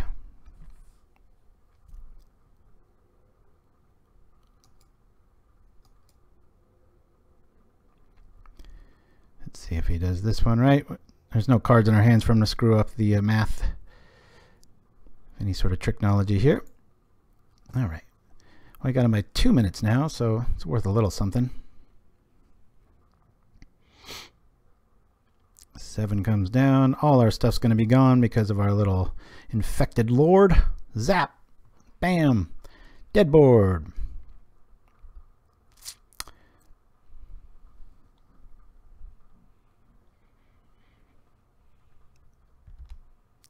Alrighty. I'm just going to hold on. Pretend we got some sort of answer, and we don't. Yield through this turn. Yield through this turn.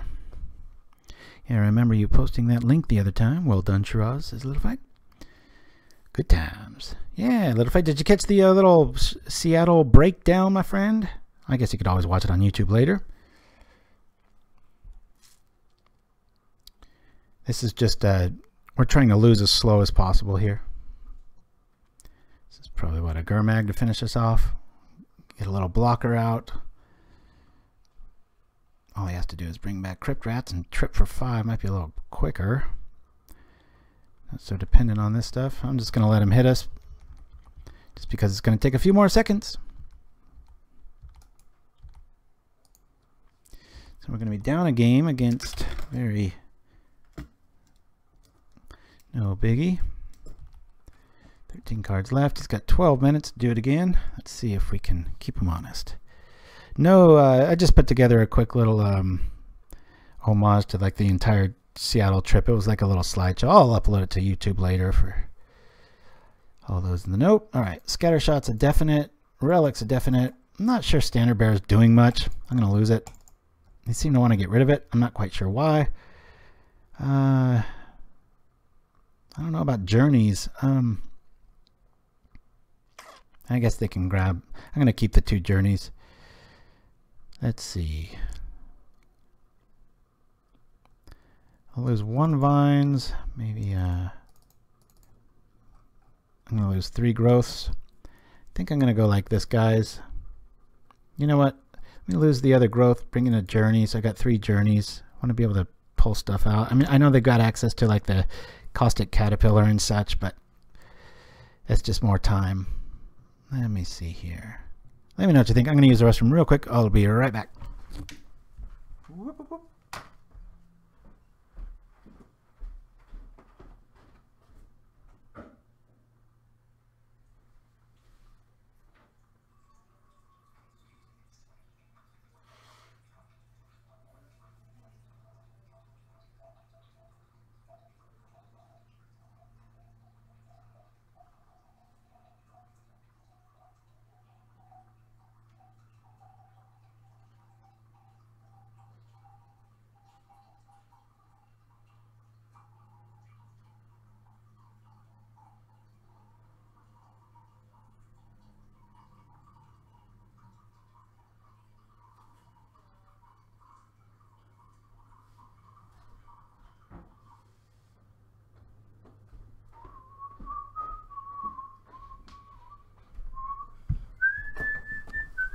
All right, let's do this. Point. Here we go. Hopefully our relics show up. We see him nice and early. Get a little Bob Ross going on here. Get some happy trees. Yeah. Relic. No, but we've got a fast Lord hand. I'll keep it. Let's just run him over. Let's err on the side of this. Go from here. Boop. Oh, thanks for that little fight. Yeah, they're pretty good on camera, those guys. I was very honored to be part of it. Oh, yeah. All right. There's that. There's this. Let's get the muscles online. Yeah. Let's see. Probably drop the Sinew next to keep open a green, just in case there's any sort of a removal shenanigans going on. I'm gonna eat a tribe. Yeah. Well, we'll save that for later. Play this. I'm going to err on the side of keeping vines open just in case we get met with some sort of new trick.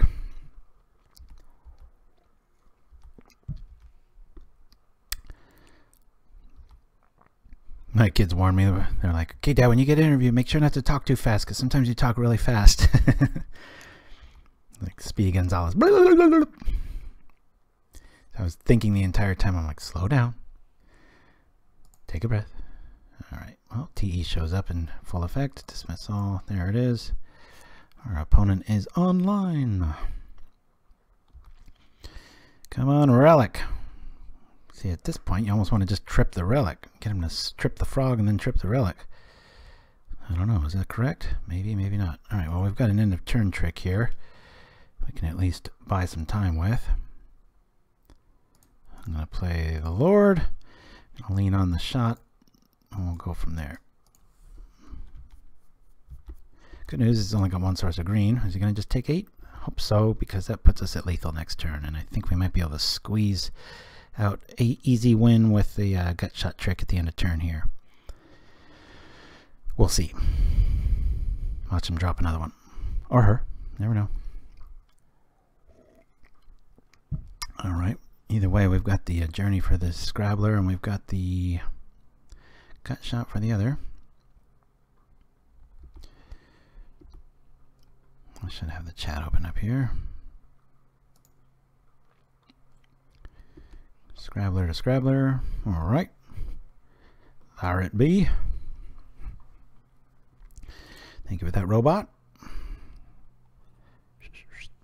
Here we are with this. That sucks. That's gonna... I think we still got the combat math is correct. Boink. Kill that at the end of the turn.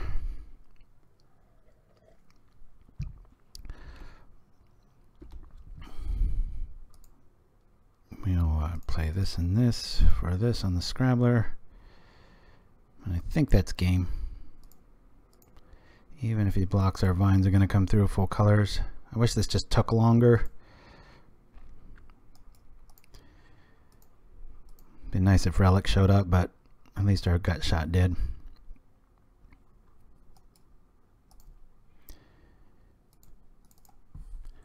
So yeah, that's game. Manicfold in the house. Good to see you. We beat Rakdos, we beat Affinity, and we're 1-1 against TE, which is feels like it's 2005. This is weird. All right. Well, he knows one of our tricks. Let's make sure the relic's in there. Ooh. Do I want another journey? 3 feels pretty good. Let's do it.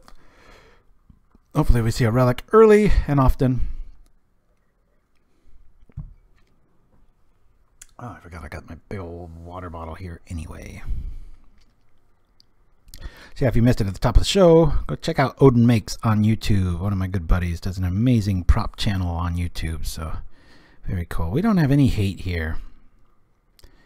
And we've got a Lord, we've got a Vines. I'm gonna pitch this. That's 4 lands. We're trying to be the aggro. I'm gonna mulligan this. Ah, all the wrong colors. Dang it. I think I'm gonna mulligan this too. All right, we'll keep this. Show me a relic. Show me a relic. All right. Well, at least our mana's right. I'll say top on that. Could be better. Could be worse. Fume Spitter shows up. No problem. I feel like almost giving him a target in the sliver there. Gotta get my mana right. If I can draw into a relic, I can cycle the thicket and drop it. Start tripping this stuff. Opponent's got 10 minutes. We got 12. Gotta just stay up on time. Darn it, his mana's right too. What we don't want to see here is a TE or a commune with nature. Nope. Alright. Well, hopefully he's stuck on that. Let's see. That helps a little bit. Let me go here and I'm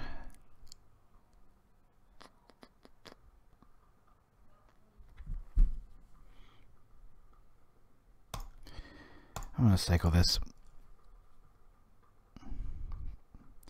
Honestly, 2 is all we need, but don't show me a relic now. That would be really cruel. Sliver here with that would be good times. Forest is good times too. Ooh, double poison's really nasty too, isn't it? Let's get our mana right. Pay our dues, any order. Let's go. Oh, already played a land, you jackass. Here we go.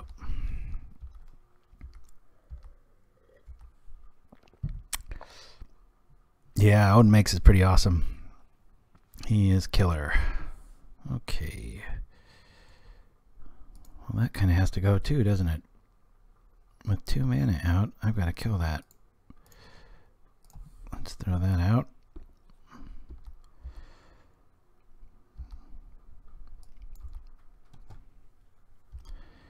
Okay.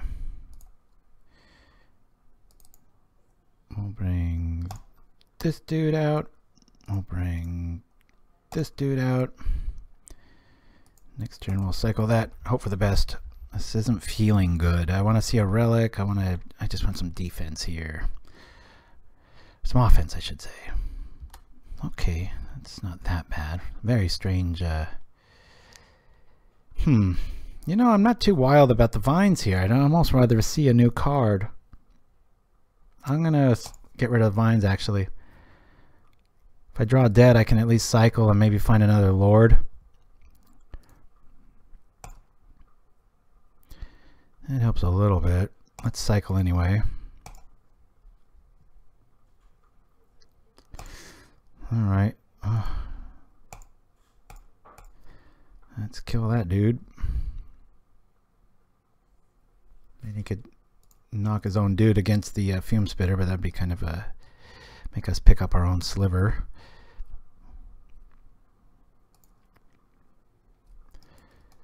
Alright, let's go. Alright, folks, you're all the bomb. Happy Friday. Keep the key. Thanks for dropping by, my friend. One more show of December, and then it'll be a long time before another one. We haven't seen TE yet, so counter blessings. Spore Frog, I think if he's got it, he's learned his lesson, or she. Let's see what we got here. Another Crypt Rat. Yikes. Ooh, that sucks. That's going to wipe it.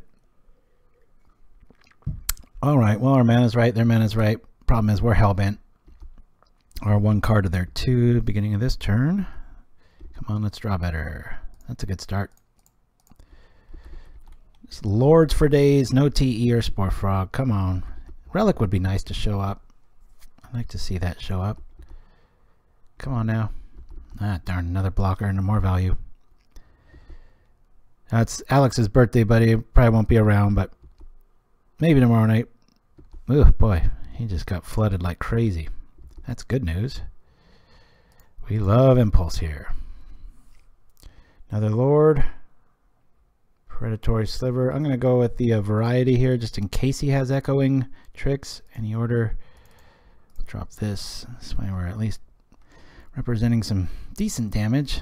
He just drew in the land and he's going to go fetch some. Problem is he can really turn on. If he gets TE online, that Crypt Rat's is really going to spell the end for us. So hopefully we can do enough damage to keep him honest. Or her. Bummed out. My new 18-year-old's in the other room, and I'm sitting here playing my selfish magic game. But he got home a little early, unfortunately. Good news for mom, bad news for me. Okay. Dang, he's really getting set up now. One card in hand. What could it be?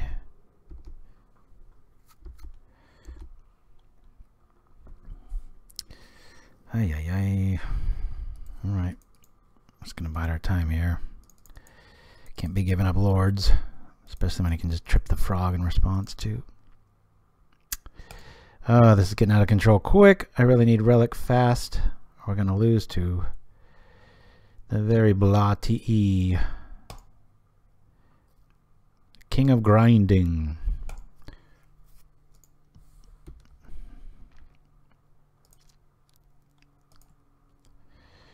Yes. Boink, boink. Just in time.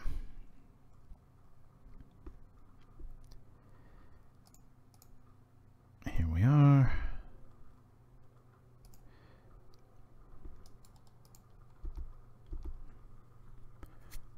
Problem is, one swamp here and Crypt Rats is a thing.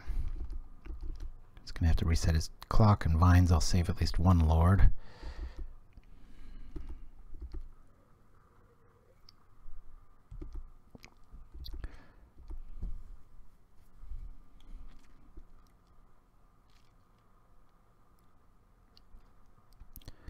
Henry Davis. No, this is based on Kung Fu Trees about 5 months ago. I had a Slivers list at 5-0, and I think I changed like 2 cards just for this meta.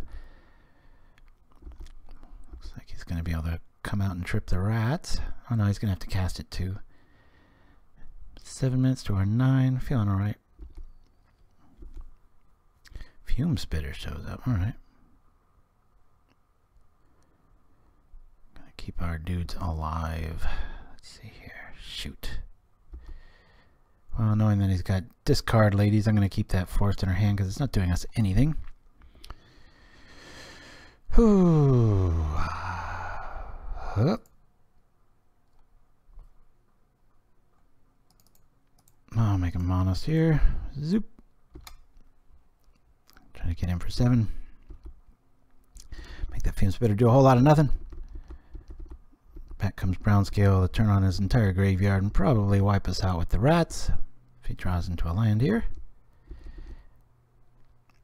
Oh, I ended up, went all the way to Seattle and had a wonderful time Manifold and ended up in 2nd place. I lost in the finals to Tron. So pretty darn fairy tale ending. I would have been happy with a 3-3 anything because I haven't played Pauper in about a decade. And I made plenty of errors, but none of them cost me games. So that was pretty cool. Henry Davis, good to see you, man. Yeah, good times. All right, here comes a Lord. I don't think we're winning this one if he plays his cards right. We really need our Relic to show up. I want him to trip that frog, and then we'll drop the Relic and zip. Keep him hellbent. Keep him honest. Yeah, I was pretty stoked with that placement. Ended up with like a couple, about $300 store credit total. I found a Tundra that I didn't even know I had from Revised or something, and got it, I don't know, like 150 or 200 for that. It wasn't in the best of shape, but and then with the prize winnings, they've got a lot of stuff I want to, just t-shirts and stuff. It's a really cool to. Oh, yeah, okay. You're the one. I apologize. There's so many monikers I got to keep track of here.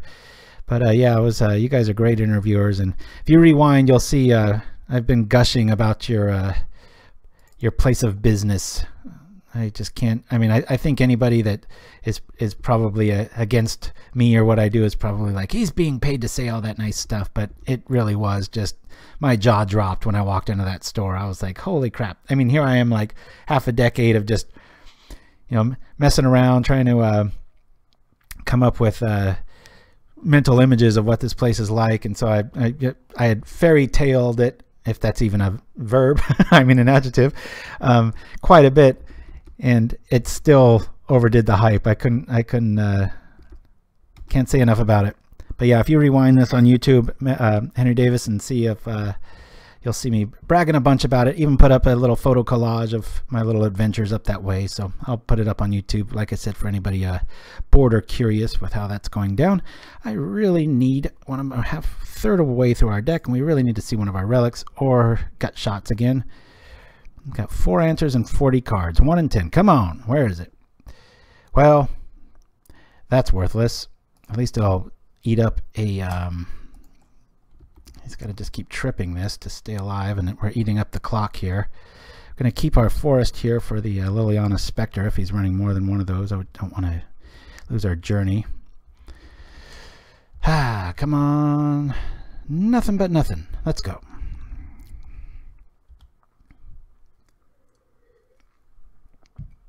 Yeah, it's really good. I just can't get over that there's supposedly a bigger store that I've yet to see. That blows my mind. I was like, oh my gosh, God, if we just had our gut shot, we win the game here. All right. Yeah, I might be overextending here if he can trip up rats, but hopefully we can just keep him on his heels with this Spore Fog trick. Come on. Any part of our sideboard, please show up. One of our relics, another one of our gut shot. 2 more cards down. Let's go, let's go. Yeah, I guess he can't really rely on drawing a creature. He's just got to keep tripping it for the frog there. The lords are getting a wee bit too big. Here comes Spore Frog again. Come on, gut shot. What's that? We got about 3 more activations and we still have lethal on board. Well, that'll help a little bit. Not. Should probably be holding on to a few of these lords. Yeah, I'm telling you, man. I think I have a new retirement plan, Henry Davis. I get old and feeble, move up to Seattle, and just help people with board games. That sounds like a pretty damn good way to end a life. That place was quite happening. I was Man, oh man. Just didn't want to leave. I just couldn't get over too. I was there like a day, and then they're like, "Oh, have you seen upstairs?" And I went outside and looked up, and it's just like Santa's little helpers of all these, just everything under the sun. Whenever you order a card there, I was like, "Geez, boy, glad we don't. We're not playing land destruction. Our white man is really lacking here." I think we might win on time, if anything, or maybe decking the person. We've got to draw our sideboard at one point, and we'll just trip the relic and be done with it. Hiya. Yeah, that was nuts. I just love that whole town of, I think it's Ballard, right? Believe me, going into it, I was like, I'm going to spend what to fly where to do what? But after it was all said and done, I was like, holy cow, that was money very well spent. I wouldn't change it for nothing. Grave Scrabbler, darn it. All right, he's going to start doing stuff. Good news is we've got Journey. What's he going to go grab? Spore Frog, of course, but we're going to at least be able to shut off one of these things.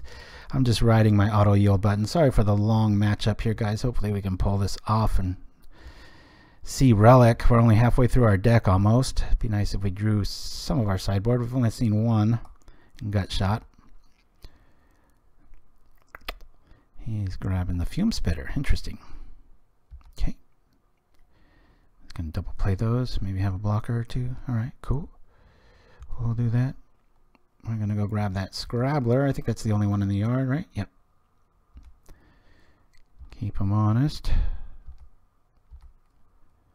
All right.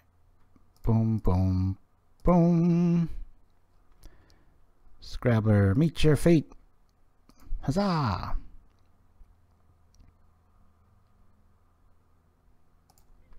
Attack! Wah! Oops. All right. Attack!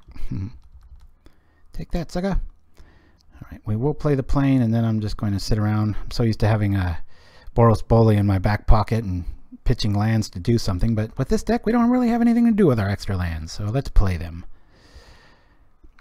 All right, ground scale for the fog plan. We're up 3 minutes. I think we're feeling all right, unless he's got some weird more shenanigans here. Problem is, his life's even more than ours. Hellbent with that.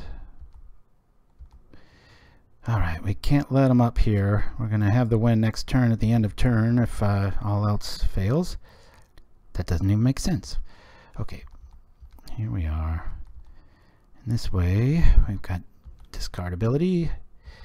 Come on, let's see a brown scale. There we go. Let's see that, and then we'll trip it and be up 3-0 against very strange metagame today. Rakdos, Affinity, and Tortured Existence. It feels like it's 2006. Alright. Down comes the Scrabbler. Good news, we've got the answer this time. Do we have lethal? 5, 10, 15? Yeah, pretty much.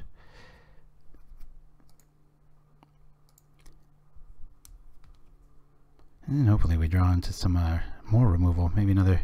Oh, all our journeys. We only brought in 3. We've already got them all. Spore Frog in the house. Gotta make sure not to click through all this stuff. Danger Mouse. That'd be a really good name for this.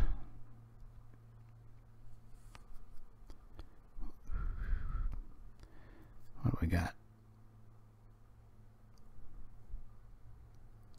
2 minutes to 6. Okay. Oh, we're going to be at 12. This is weird. Cancel that. I'll wait till the very end just in case I'm not keeping track of everything correctly. Boink.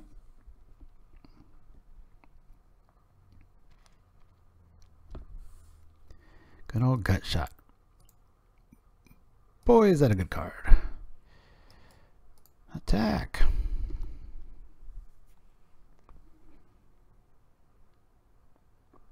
Coming over for 32. Boom, ba-doom. Flanking shows up. Good times. The doink. I think we might win on time.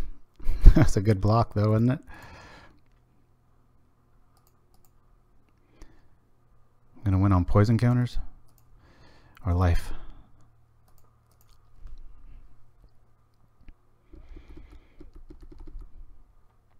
Splat, 1 life. How dramatic. This is craziness.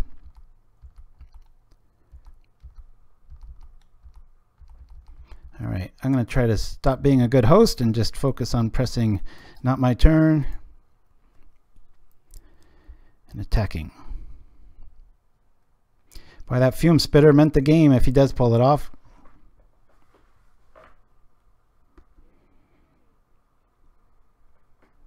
Five minutes to 1. I think we'll be all right. It's a very long-winded deck. I was really surprised though when I was up there after about 7 or 8 hours of tournament play how sore my back got. It reminded me of when I played chess in the US Open. It's very taxing on the mind and the body. You don't think it. It's like, oh, you're just sitting on your ass. And it's like, nope. It takes quite a bit out of you. All right, so I'll attack with like 2 things and go from there. Hey, look at this. This is pretty cool. Yeah, let's go like this. Just enough to, we'll make it 5. Gotta keep them honest. Okay. We'll block, we'll bring that back. We'll shoot, we'll do things. Try to anyway.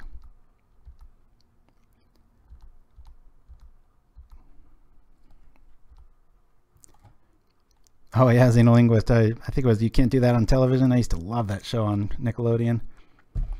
40 seconds. We're feeling pretty good here. He's bringing back the frog. Or is he? No, he's bringing back the... Aha! Well, either way, we'll be able to block and swing for the victory because of our little gut shot. Relic never showed up. That would have been really nice. I think we're going to have too much swinging here if he does swing at us. Fun Factory, yes. Good times. All right. Come on over, Gurmag. Let's go. Yeah. All right. Let's block, block. Oh, all right. So we're 3-0. Man, I need a massage after that one, too. We have beaten Rakdos, we have beaten Affinity, and we've beaten Tortured Existence. And we had it either way on the end of that one there. So anyway, guys, I'm going to roll to another commercial. If you like Late Night with Conan O'Brien, highly recommend you watch him. Being the rogue thief that I am of media, I like to grab this one of our favorite recurring characters here on Pauperganda, which is Wiki Bear. So enjoy. I can answer any question you have. I'm Wiki Bear. Here's a question. What was the second animated film produced by Pixar? Checking now. Got it. That movie was A Bug's Life, released in 1998. I actually think that's correct. Yeah, that's really great. Wow. Speaking of bugs, Chicago gangster Bugs Moran was the intended target of Al Capone's St. Valentine's Day Massacre, where 7 of Bugs' mob associates were brutally gunned down in a blood-soaked garage. I'm Wiki Bear.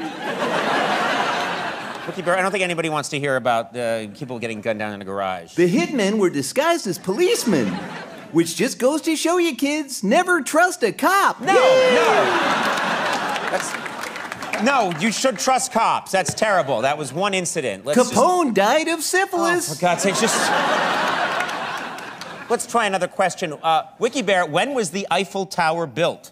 The Eiffel Tower was erected just in time for the 1889 World's Fair and is now one of the most iconic sites in Paris. Okay, that is absolutely right. Yeah. Merci beaucoup. And speaking of parasites, are you familiar with the Candiru parasite? A tiny but horrifying blood-sucking fish that lives in the Amazon? It can travel along the human urine stream and straight into your penis. Yay!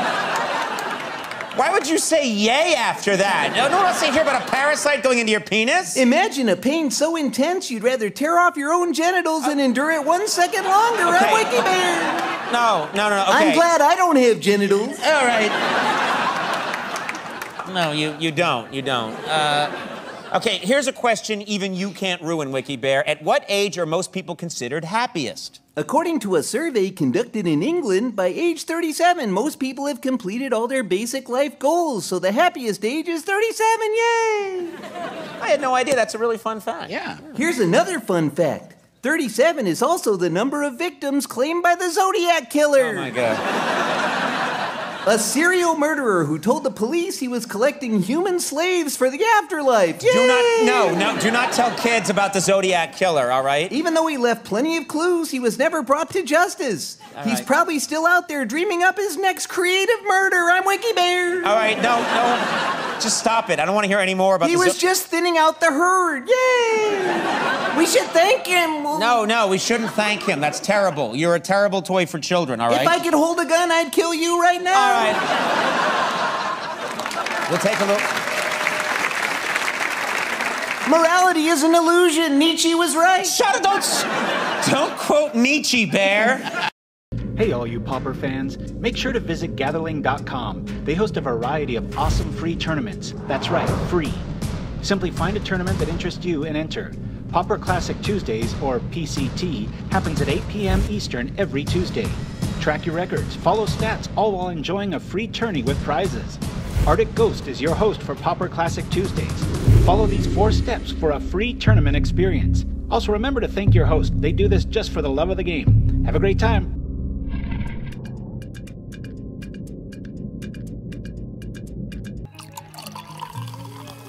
It's the liquor of ages, the tonic of conquerors. Find your spark.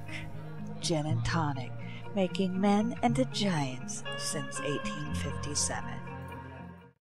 Every day at Magic's game testing facility, crack geneticists are hard at work engineering new creatures to help you annihilate your opponent.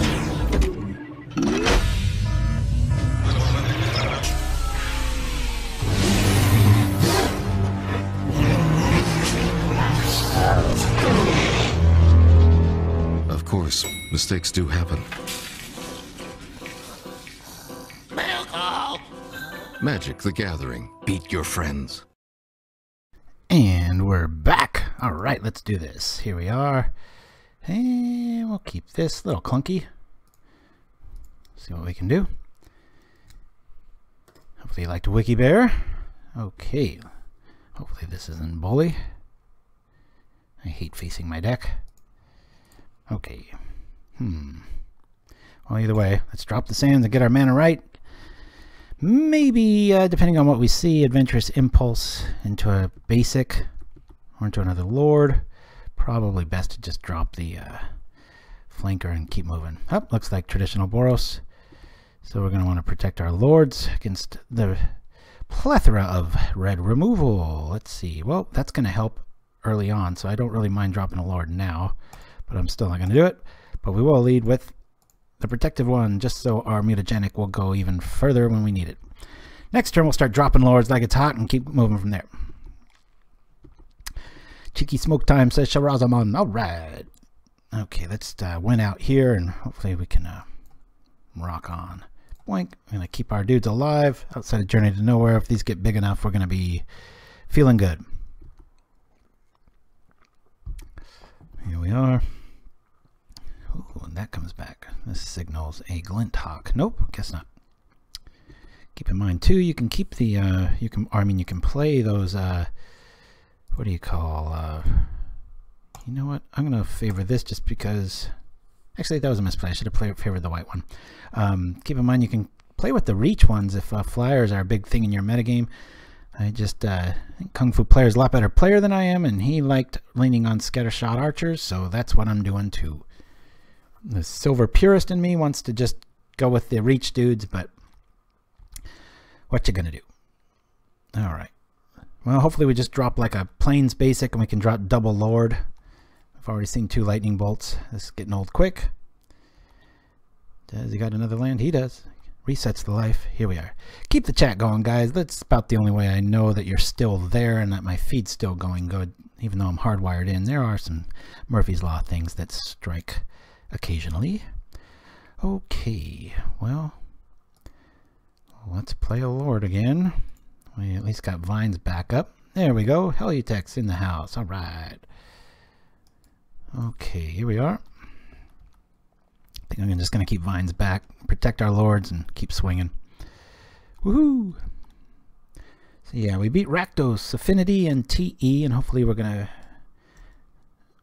pull off a game against Boros here. Just traditional Boros, I think. Pretty obvious, actually. Sure, everybody's been in that scenario where you get like 4 galvanic blasts and a few lightning bolts at the end of turn against when you have like a healthy life total, or so you thought. That's always fun. Holy Roman Empire. Xenolinguist.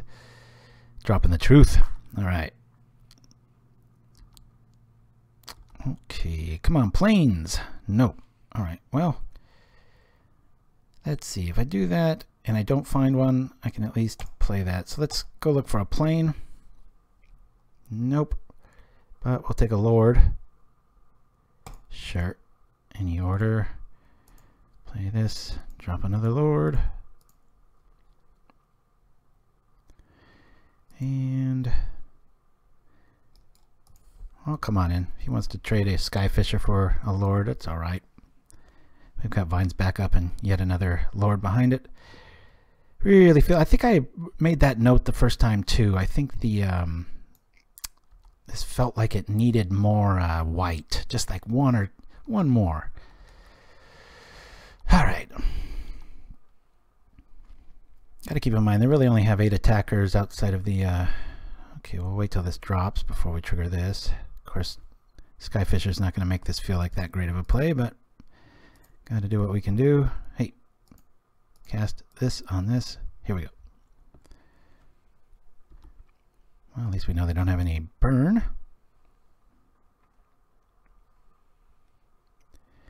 Wee bit deduction there.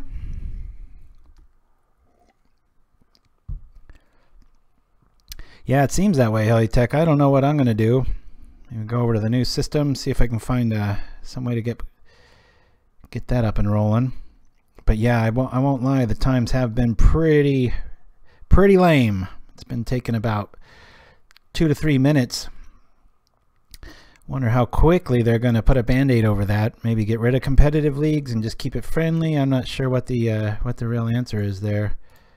All right. Let's drop the lord and attack. That is very true, Shiraz. Yeah, I'm been at this game a little too long to be one of those the sky is falling Chicken Little types, but it's getting close to falling. That's for sure. Felt guilty last night. I was playing the Magic Arena and caught myself having a good time for a little bit too long. I was like, hey, what's happening here? We'll keep the lord alive. I'm running out of options if he's got more after that. Yowza. Yeah, my maximum has been 12 minutes, Heliotech, but it was... and I think you showed up and smashed me. I swear to God, man. I know I gave you props on the Rags to Riches coverage, but boy, one thing it's terrible when you just keep meeting up with the one deck that you do terrible against. All right, well, that's not that big of a deal. I think flanking is going to be a lot more important in this matchup. Let's do this. I've got to find a way for Bully to have a game against Tribe and Tron. Otherwise, I'm not quite sure if I'm going to be able to keep playing it because I'm tired of taking my licks to Tribe. The cruelest thing about Tribe with Boros Bully is that you always get close. You always feel like, I got this. It's like, nope. Last 4 or 5 games, my friend, I have known. I'm like, yeah, I used to think I had this, but I'm sure he's going to pull it off. And boom, he's got it. All right, 1 card about to be fixed. Man, how good is flanking?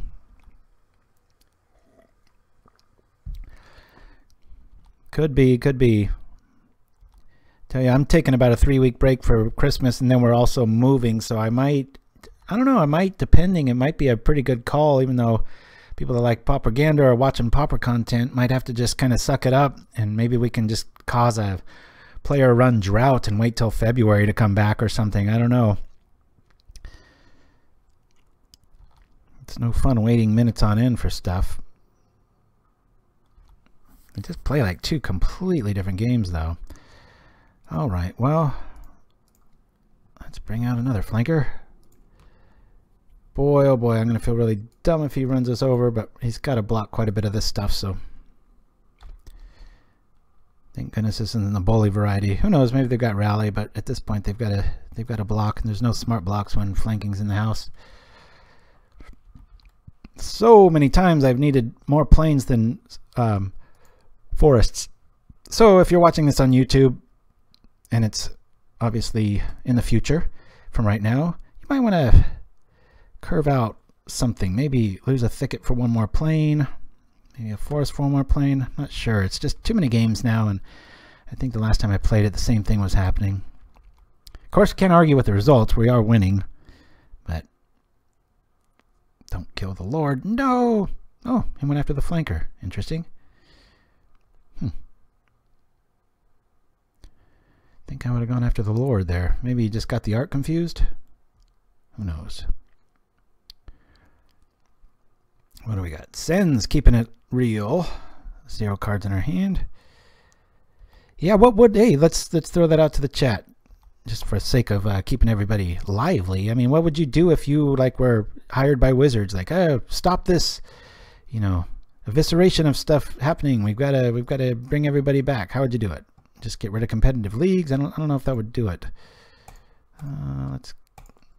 There's not many targets for a Journey to Nowhere, so I might as well take his best critter. Attack here. How many copies of Impulse are you playing? Any Lead the Stampede? No Lead the Stampede. I'm playing all 4 Adventurous Impulse. This is a 99% Kung Fu Trees list from a few months back when he did well with it. So my son's birthday, he turns 18 today.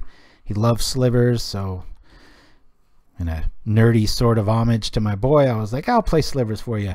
And it's working out pretty well. Looks like we're going to go 4-0 if we can win this one. And it's got one main deck standard bearer just for you. Tech. I know I say your name wrong, but that's how I'm reading it, so I wish you could phonetically spell it for me. Alright, so we're going against that. I don't think Journeys are going to be that good. Scattershot's going to be good. Not sure how many. Maybe just 2. They only run 2 or 3 in that list, if I'm not mistaken. We've got poison, we've got defense. Really, really, really love 4 mutagenic in this list. And against this deck with so much removal, all the vines are going to stay. So anybody got a problem with this, I'm just going to... Took out a bear, brought in 2... I didn't take out a bear. What did I take out? I brought out 2 journeys. I just brought in 2 scatter shots to just kind of clear the skies. We don't really have any reason to fear other standard bears. Probably lose this standard bear. I don't know what that would really do. Maybe another one. Yeah, I'll bring in a 3rd archer. No, you're pronouncing it right. Oh, I thought you said I had pronounced it wrong. Never mind. Kid Deluxe. Yeah, well, he's Man Deluxe now. I cannot believe I mean, I got married young, but geez, does not feel right to have an 18-year-old. It's like I can almost hear the cracking boards of the coffin. It's like, geez, that is... I feel like I'm like 12 years old in my mind, and yet I have a full-grown man-child. Okay. Relic.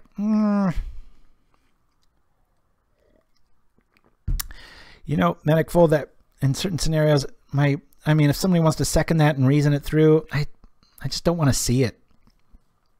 I mean, I've got Scattershot to maybe mow down stuff. I'm going to play it like this and see what happens. But feel free to make your case in the chat for games 3 if I lose the second one. See from there. Coolest part, though, is being that it's winter. Usually in the summertime, sometimes I have shows and I have to keep the windows open and it gets kind of noisy in the studio. Now it's nice and cold and I'm all bundled up and I feel perfect. All right, we got lots of lords. I really wish we had a mutagenic to protect them for one turn, but we can't argue with that. So, yeah. Retrace comes online. There's ways through. I don't want to overboard. Lead with the sands if nothing changes here. That changes. Let's go find some goods. Another lord, maybe? Predatory. Let's do that. Any order. We'll lead with that, see if he's got removal, then we'll follow it up with Sinews after that. That's, yeah, I think on the surface I would have immediately just auto-shoved in Lead the Stampede into this deck, but the way the curve plays out, it's so crucial that one drop to go grab a Lord to keep things protected, or to go grab that extra poison guy, or to go grab that flanker. And I think that's what Kung Fu Trees was thinking. I haven't talked to him too much about this list, but it's pretty awesome. All right, let's get our mana right. Let's lead with what he knows we got and go from there.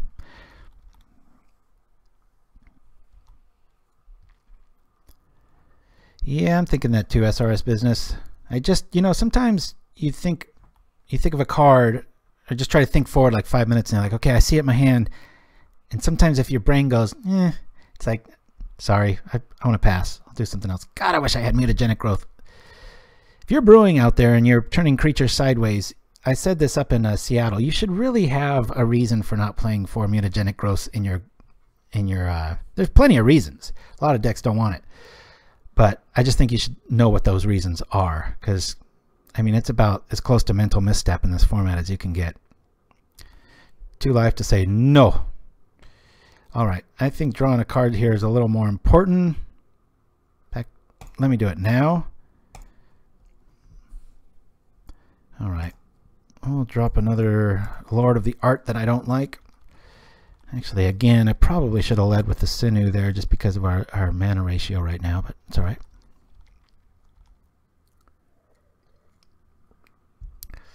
Okay, down goes that. He's hurting for Colored Source, or not. I mean, he does have the, I think the Prism. That's how we got the Lightning Bolt math, so never mind that comment. All right, let's drop a Flanker and a Muscle Sliver and hope that this deluge of removal ends. Let's drop this and this. Here we are.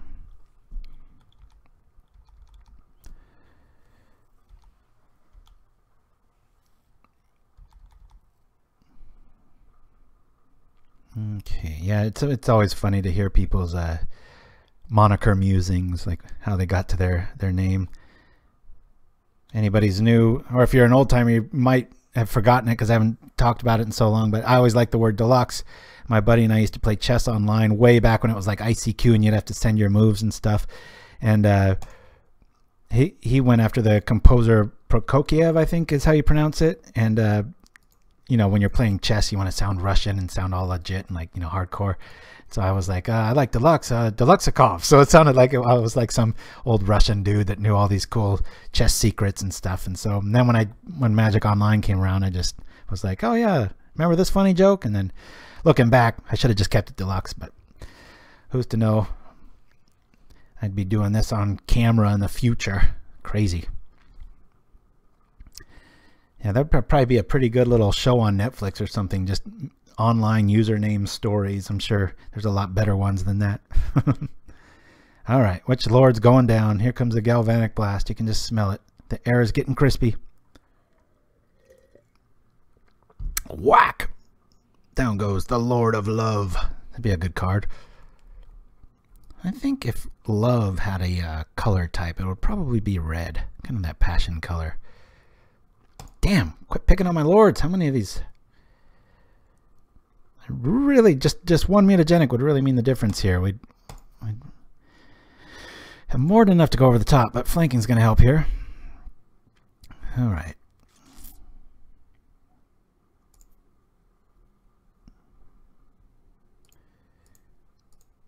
Quit drawing removal. Come on. All right. Hey. He's probably saying the same thing. Quit drawing Lords. I would just love to have one Vines or something here.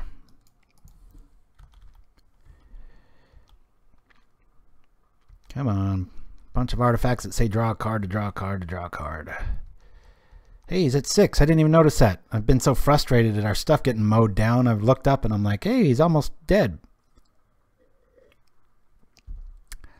Yeah, I've never been to Europe. I'm going to have to go there. I tell you what, I've got some Italian friends that are writing to me, and there might be a GoFundMe in the future for me going to Milan for that Pauperganda. It's crazy. Getting a lot of I don't think it'll happen. I mean, that's an exorbitant amount, I would think, for people to throw down, but I'm not going to say no to it if it happens. But that was I was just like, are you kidding me? I was like, that's pretty crazy. First time going to Europe and I sit there and play Magic the whole time. That'd be pretty crazy. Clergy 2 weeks ago. All right. Down come the birds. Come on, Scattershots. Where you at? Maybe they can milk up some of the removal. Oh, Ikron7, you've been to, are you talking Pauperganda? I'm really worried about a Rally of the Peasants here. Okay. Well, flanking's a thing. Yes, let's go find a lord. Well, that'll help. It's not a lord, though, darn it. At least we get out of lightning bolt range. That denotes that he doesn't have one in hand. Just gonna attack here. Yeah. Let's do it. Okay.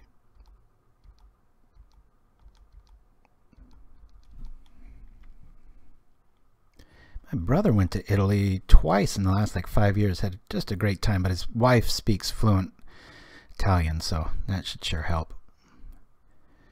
One of the best things about being American, most places you go, they can speak for you, feel guilty, but that's one thing I am an absolute idiot at is languages. Very lucky that most of the world knows the one I speak.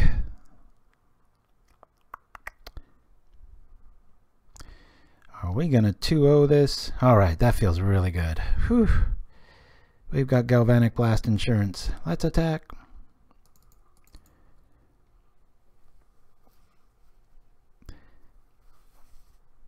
Yeah, my wife's always trying to get me to go to the movies, and sometimes you look on Rotten Tomatoes and it's like, you know, 50% splat, and it's like, you kidding me? With a family of 4, I am not about to, you know, drop $100 after dinner on something that you know is not going to be that good. So, hey guys, we're 4-0. Let's go to the last round. Hopefully we can 5-0 with Slivers. And hopefully it doesn't take 18 minutes. God forbid it doesn't take a half hour like with you, Hellutech. I know I gave you many props, Hellutech, on the feed for Card Kingdom, but I can't say enough about your tribe play, my friend. If I could switch places with a deck and master it as well as you do, hats off to you, my friend. You're pretty, it's awesome. I wish I could play one deck that long. I guess Bully's a little bit close, but like I said, every deck has a nemesis matchup, and boy, is that one. So, always a pleasure watching you play and getting beaten by you. I think you're the only person online I've never beaten. I think I'm like 0-12 or something against you. I think it's getting close to a dozen now. I know it's at least 10. Might be as high as 12. But yeah, good times. That's kind of the drawback of Pauperganda. I'm trying to keep things fresh. I always try to play something new. Usually it's like 1 or 2 days notice. I get 5 or 6 games in. You know, got to have a pretty thick skin because crash and burn plenty. Yeah, it happens. How's it taking so long with 600 players online? Yeah. Well, I could run to my if you guys want to watch this screen, or I guess I could replay that video again, but maybe I'll just next week I'll have to be in preparation. How many of you want me to play Arena next week? I mean, it wouldn't be Pauper, I don't think. 90% of it would be, because that's just how I brew. Got a chip on my shoulder when I see a rare. I'm like, oh yeah, I can do it better with a common. Look at this. But I just don't know if there's a desire out there. I don't want anybody to get like, well, offended's the wrong word, but to show up and go, what the hell? I mean, it's going to take some finagling on my end because I can't really just move the screen size around. Just not that big of a fan of it. It's nice. There's all kinds of noises and stuff. It's be a noisy, distracting stream. I think it's a better selfish game. You're zoned in. You know, you hear the little creaking woods. It's cool when they cast a really big creature with trample. You'll hear like the timber like stretching, and there are some nice elegant flavors to it. I'm not gonna just bag on it, but just compared to, you know, MTG Online, it's just, I don't know, it's just kind of like a thinking man's game instead of just a kid's coloring board, which sometimes that can feel like, where there's been some times too where I'm just like, wait, whoa, I meant to attack, what the hell just happened, you know, and it's just like, see you later, just decides for you. So I'm not sure. Nemchinsky says no. All right. It's not unusual to wait 10 plus minutes. Yeah. Oh my gosh. You said it there. I was trying to play. Well, I'll show you guys because we're looking for something. Oh, hey, there we go. I'm getting lucky. I was playing a goblin token list. The only thing it was really bad against, in theory, is, of course I lost to you, Heliotech, but is hexproof. Faced the same guy with hexproof 3 games in a row. It was ridiculous. Lost every one of them. We're keeping because we got Adventurous Impulse and a Lord. Not gonna lie, I've seen better, but that's what Adventurous Impulse is for. Keeping adventurous hands. Come on, planes. Yeah. Like that. Any order, baby. Let's do it. We are good. Now, if I could just turn that Vines of Vastwood into a mutagenic, I'd be happy. Hex and Rouge. Hey, sorry I'm late. Missed so much of your streams. Hey, well, maybe that's a good... Maybe you're good luck in missing them or whatnot, because we're 4-0. We beat Rakdos, Affinity, Tortured Existence, and Boros. Not of the Bully Persuasion, but it's good to have you. Hey, I'm glad they're all in one clump there, Nimchimsky, because then we're not going to draw them. Now it's time to see if we can be the pain. Now, are we going to run into a daze here? I think I'm just going to play right through the daze. Ooh, boy, that's really good against that too, though.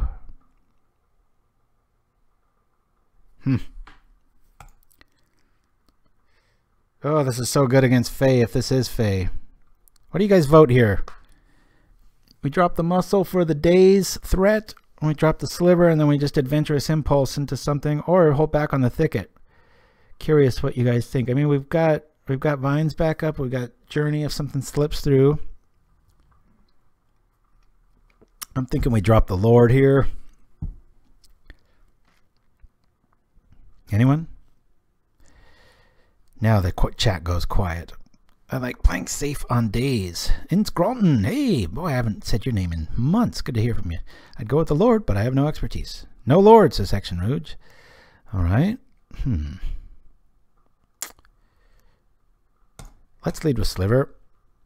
Let's Impulse. If he wants to blow that apart. Have we played this? No. We'll Impulse here. If this is Delver Fae, it's going to be, that's a really good hand. All right. Well, might as well gain a life if we're going to draw that any order. And would have been nice if we had a basic there, because then we could at least pay for a daze. But okay.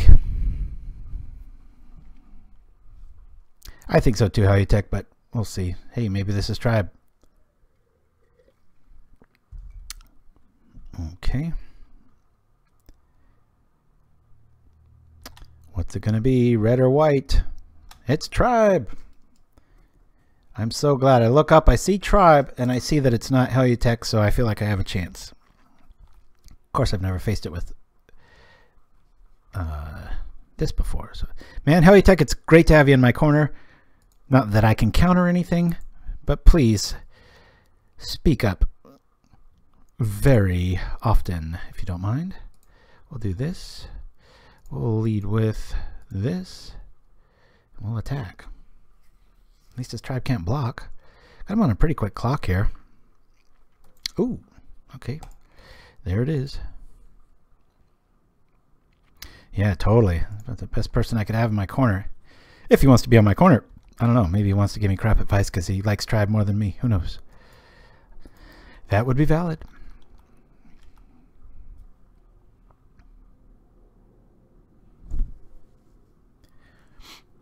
It was pretty cool meeting all those people up north. Tell you what, man, signing mats, that is weird. That is weird. It was funny too because I signed one and I said hold on a minute here. Let me drop the double Lord here. And the guy said, oh, I wrote Pauper. Well, I was like, do I sign my name? Do I sign deluxeicoff? Do I sign Pauper? So I was like, well, Pauperganda makes most sense. So I said, sign Pauperganda. I put an exclamation point on it. And he goes, is that a question mark? And it was the beginning of the tournament. And I go, well, if I suck this tournament, then it is a question mark. But if I end up winning, then it's an exclamation point. So yeah, save the journey for Tribe. Oh yeah, I get that. Let's he doesn't really have any way to screw with my stuff, so I'm gonna cycle now in case I draw into another dude. Okay, let's attack. I like how just bare bones Lord centric this list is. Just Adventurous Impulse, get your mana right, get your Lord set up, boom, good times. All right, Guess I should open up the chat log here. Tireless Tribe shows up. Well, we got 2 colors for him to deal with, but Shadow's going to kind of put that to waste. Well, let's do it now. Come on, Circular. What you got? All right.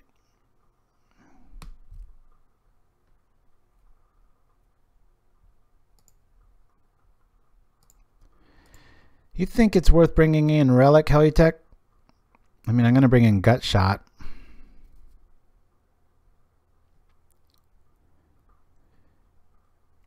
I think we just keep Vines of Vastwood back for the...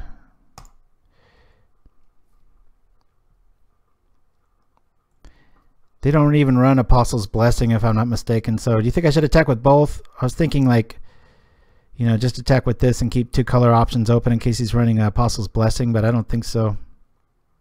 Yeah, I don't think so either, Heliotech, but I just want to get your thought on that. I mean, we're going to have access to 3 standard bears, so that's going to feel pretty good. I think we're just going to lean on the Vines of Vastwood here and attack.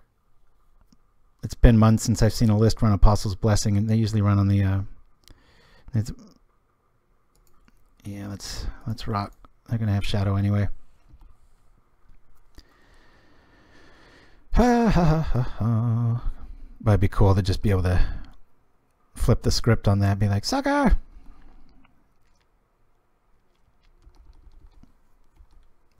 All right. Boros was the only deck that we won. We've had one loss, win, win, win, loss, win, loss, win, win, and then win, win. All right. He's going honest. Here we go. Maybe I should have Vines in response to that. I don't know. Do I Vines now? This is the crux, right? He's free and clear if I do it. Should I Vines now? Just hold. Okay. Man, it's so good to have you in my corner. All right. Yep, I got foiled just the other day. That actually, I've faced foil 3 times and I've won all 3 games. I came away with the opinion incredibly powerful, but boy, what a tempo killer. Even in decks that were built to supposedly withstand it, it just, anything goes south. It's a lot of resources you're pitching for that. All right.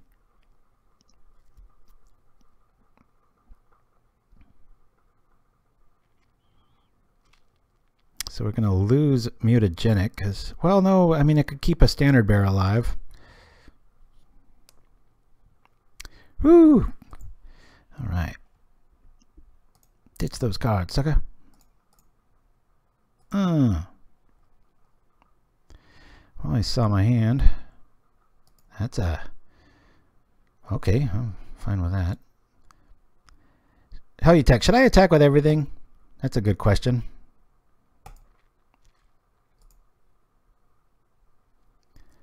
Yeah, I should have attacked first, but should I attack with everything now?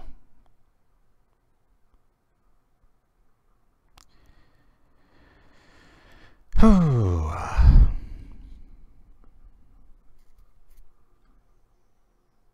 one guy back. All right. Let's go.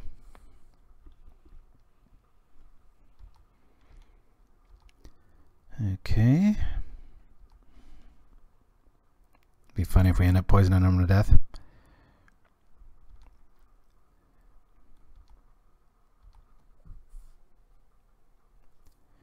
I don't know. I feel like I would be dead next turn if you were piloting this, Heliotech. That feels pretty good. Same plan, attack with 2.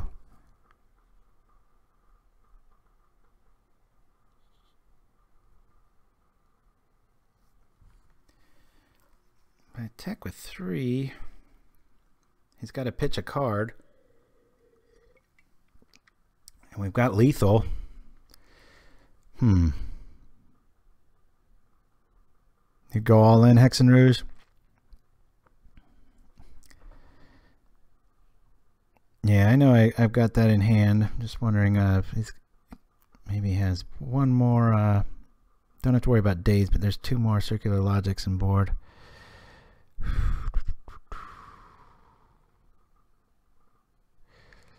But if he has land, combo, and counterspell, you're dead next turn.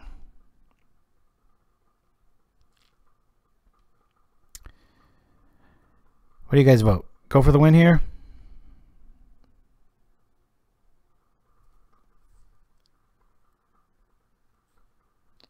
Go for it, says it's Groton. All right, we're going to go for it.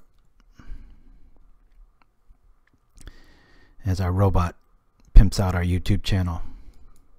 Huzzah! Take that, sucker. He'll probably counter the mutagenic here first.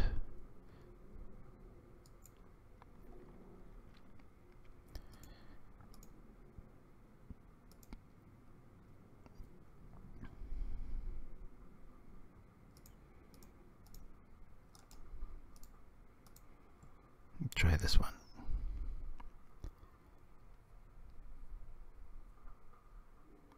No! Dispel shows up. He's at 1. Hopefully he's got a Cataxian Probe he can't use. Alright, we'll keep that in hand, pretending that we have Holy Day. Dispel sends us packing, maybe. Let's see. Yikes. There's part of it. That'd be some tech. Bring in Holy Light.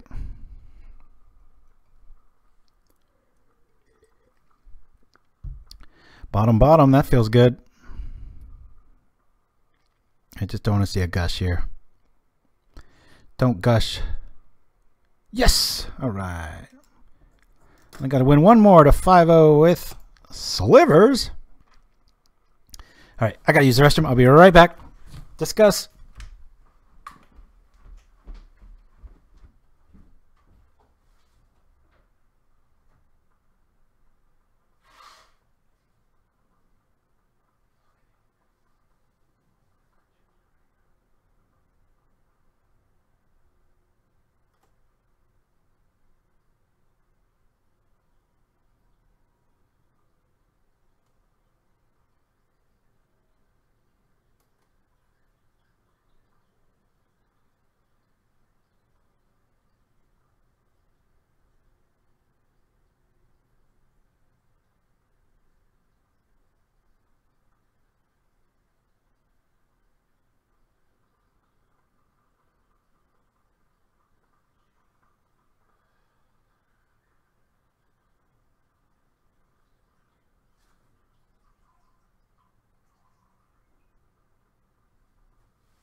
Alright, what's the consensus?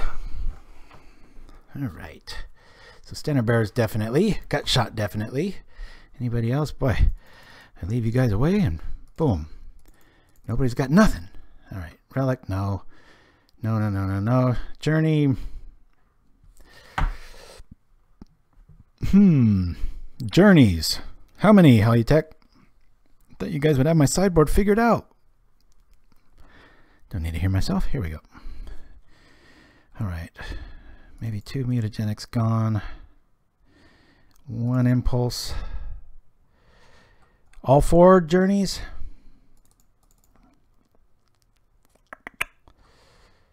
Standard Bears in. Sidewinders. Flanking. It's not that good. I'll lose one of those. Maybe one of these. And both mutagenics. Standard Bear might eat a gut shot, but we still got vines. Yeah, mute's all out. Yep. Alright, so I got 20 seconds or so. Yeah, we're pretty set. Hopefully we can pull this off, get a 5-0 with Slivers, and call it a holiday. Actually, I will be back next week. Just don't know with what program, but it will be Magic related. Who knows, if the queues keep going this slow, maybe we'll just ask Heliotech to host and he can give us a tribe seminar. Deluxe, you did not play UR Tribe anymore. You had a hand in tuning it? Yeah, you know what, Nimchimsky, about the... I was there in early days back when Green Prinny was the only one playing it. Then I played it for like 3 outings. I got a top 8 with it. my only thing that I brought to Tribe, I mean, it's been a deck forever, so nobody really did it, but I brought 4 Gush. And I was always arguing that, and I remember on Discord and a few other places, people were just laughing, going, "Oh, that's a mistake, blah, blah, blah. Who runs 4 Gush?" And you've heard it all before. And then rinse, repeat, about 6 months to a year later, now it's just commonplace. So, all right, we got Gut Shot, we got Vines. I think I'm going to keep this. We'll keep, but that's about it. And like anything else, once it got popular, I was like, I don't want to play it. It's a drawback I got.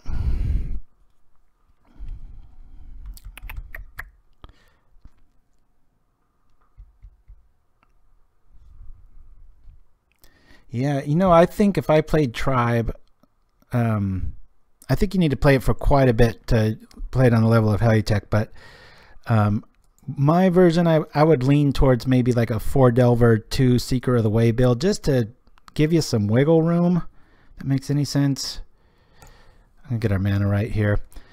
'Cause you know, you screw up once. I've been gushing about Hellutech's play, but it is pretty masterful. You can't screw up in a lot of these matchups. Whereas I think you can have a little bit of escape room or a little plan Bs with Tribe. I really liked my favorite version of it when I played it. I think I 5-0'd with it, was 4 Delvers and 4 Tribe. I really like that. Sometimes, I'm sure you can attest to this, Hellutech, sometimes all you want to do is find like either Tribe or a plane, and you augur a Bolus and you see it all go away, and it's like, ugh. Sometimes that can feel like brainstorm in a bad way. Okay, let's go. You know what? He's got to have the answer for this now.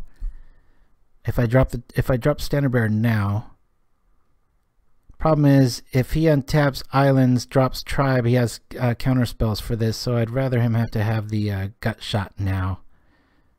So I'm gonna slow roll this a little bit and drop Standard Bearer.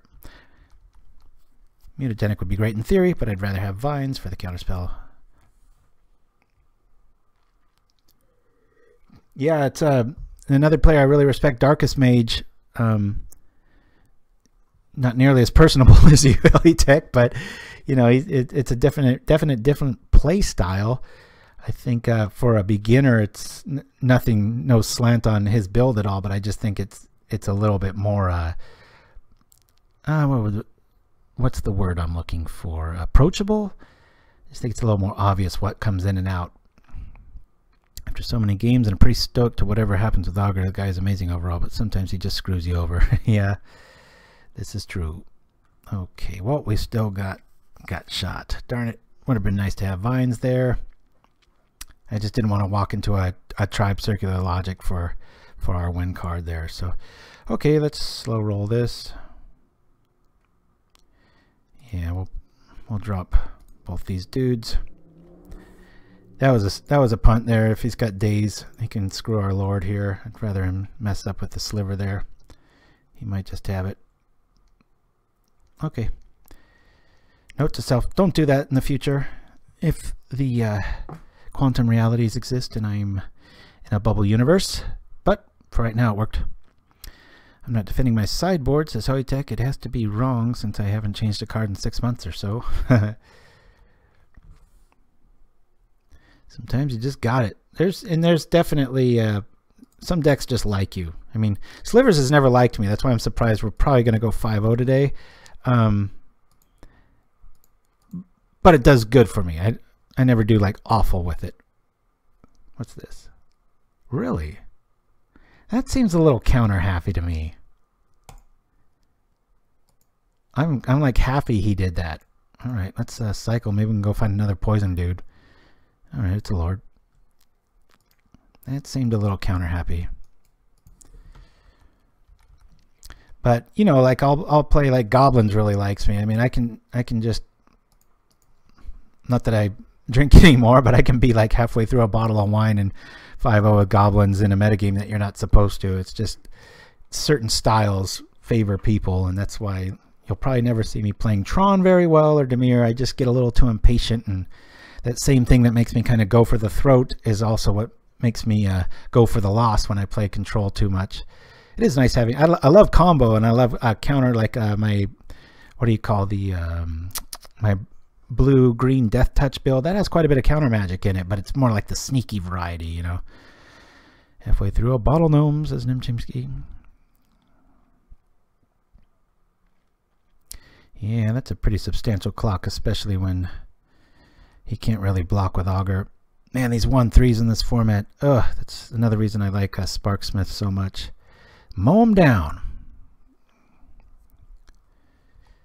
Yeah, it's like I don't, when I rewind my Tron matchups, it's one of those decks that just doesn't like me. It's like I'll do everything that I'm supposed to be doing, and it's like, no. All right, well, this is feeling really good now. We've got triple threat here. Can't really block much of anything. He's got to do something this turn. But I won't say it's not strong. My God, Tron is just obscenely powerful. That thing gets online. It's like when I play against it, it seems like it's just online all the time. We've got the win here. Now he circular logic. It seemed a little counter happy. That makes me feel like he's got it here. I mean, we could go for the win here. I think with double we do. Let's just see if we can eat another counter spell. One. There's a dispel. I don't know if I go with the other one. Do I go the other one?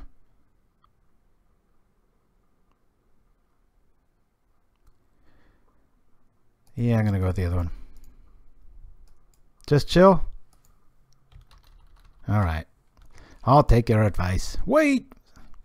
I'm talking about crushing. That's true. There's no out because he has to block. Good times. So we're going to 5-0 with Slivers, which makes me feel like a mad genius because I was just talking to some of the crew up in Bellingham, and I was like, well, I don't know much about Slivers, but... And then here I go in 5-0 a couple days later. So that makes me feel good. Believe me, I've had plenty of crash and burns, but it's usually with rogue strategies. So there you have it. Here's some changes I want to make, though, immediately. I don't like the Young Wolf, and I kept it in there just because. So we got the 5-0. Let me bring it back up here. Slivers, where are you? There you are. And I think I made just some slight changes, but I don't like the Young Wolf. I just don't see it doing much here.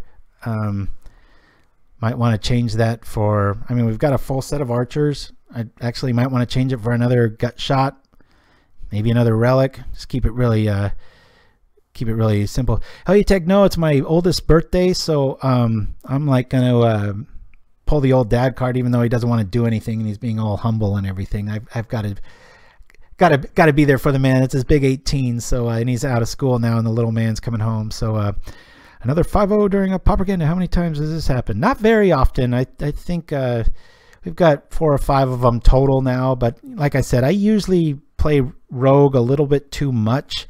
That's why I hope friendly leagues don't go away, because it's in the spirit of brewing, right? When I went up to Ballard and met everybody at Card Kingdom, that was the thing. It was like, you know, you're gonna get your stupid haters that are just like, that's not type 1, and then like the very next week or month later, the deck that runs 4 gushes is now a norm, and all of a sudden nobody remembers who was critiquing that.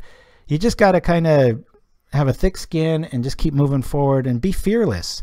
And that's what I really like about this show. I don't care if I 0-5. I've done it like twice, but I've won forward a few times and all that stuff. I'm just, if anything, I try to be kind of a vanguard for people that are just afraid to try new things. It's like, you know, F it. I don't mean to get profanity going here, but you know, go for it. This is what it's all about. That you're not going to come up with the next Boros Bully if you don't, you know, throw some fire into the wind, or whatever the term is, and all that. So come at me, whatever you want to do. It's all good. We all love Pauper, and hopefully the format gets a little quicker turnaround here. But anyway, instead of Young Wolf, I'm not sure. Right now I'm leaning on like a probably. In fact, I'll just do it right now just for the hell of it. I'll throw this in there and this in there because they're both better.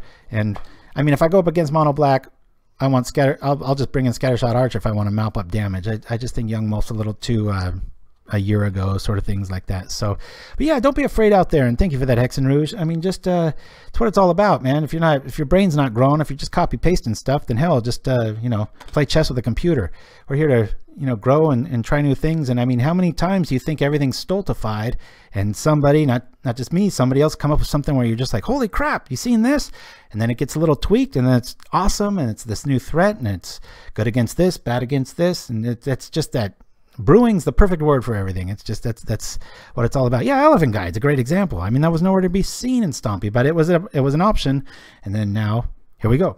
So anyway, guys, it's my oldest 18th birthday. I'm out of here. I'm going to roll to a few commercials and such. But thanks for joining me. If you watch this on YouTube, yeah, we've got it. I'm going to post up the Seattle Adventures link if anybody's bored or curious and wants to watch that. Anyway, guys, we'll see you next time on Pauperganda. Please keep the format friendly and just keep encouraging everybody out there, man. Type 1, Type 2, Type Fun. Let's do it. Yeah. Thanks for your help, Heliotech, and we'll see you next time on Pauperganda.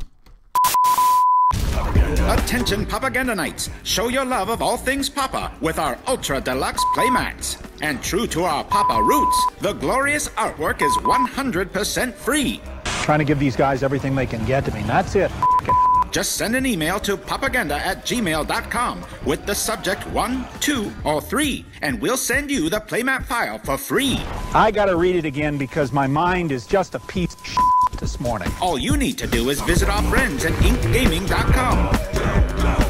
Order yours today.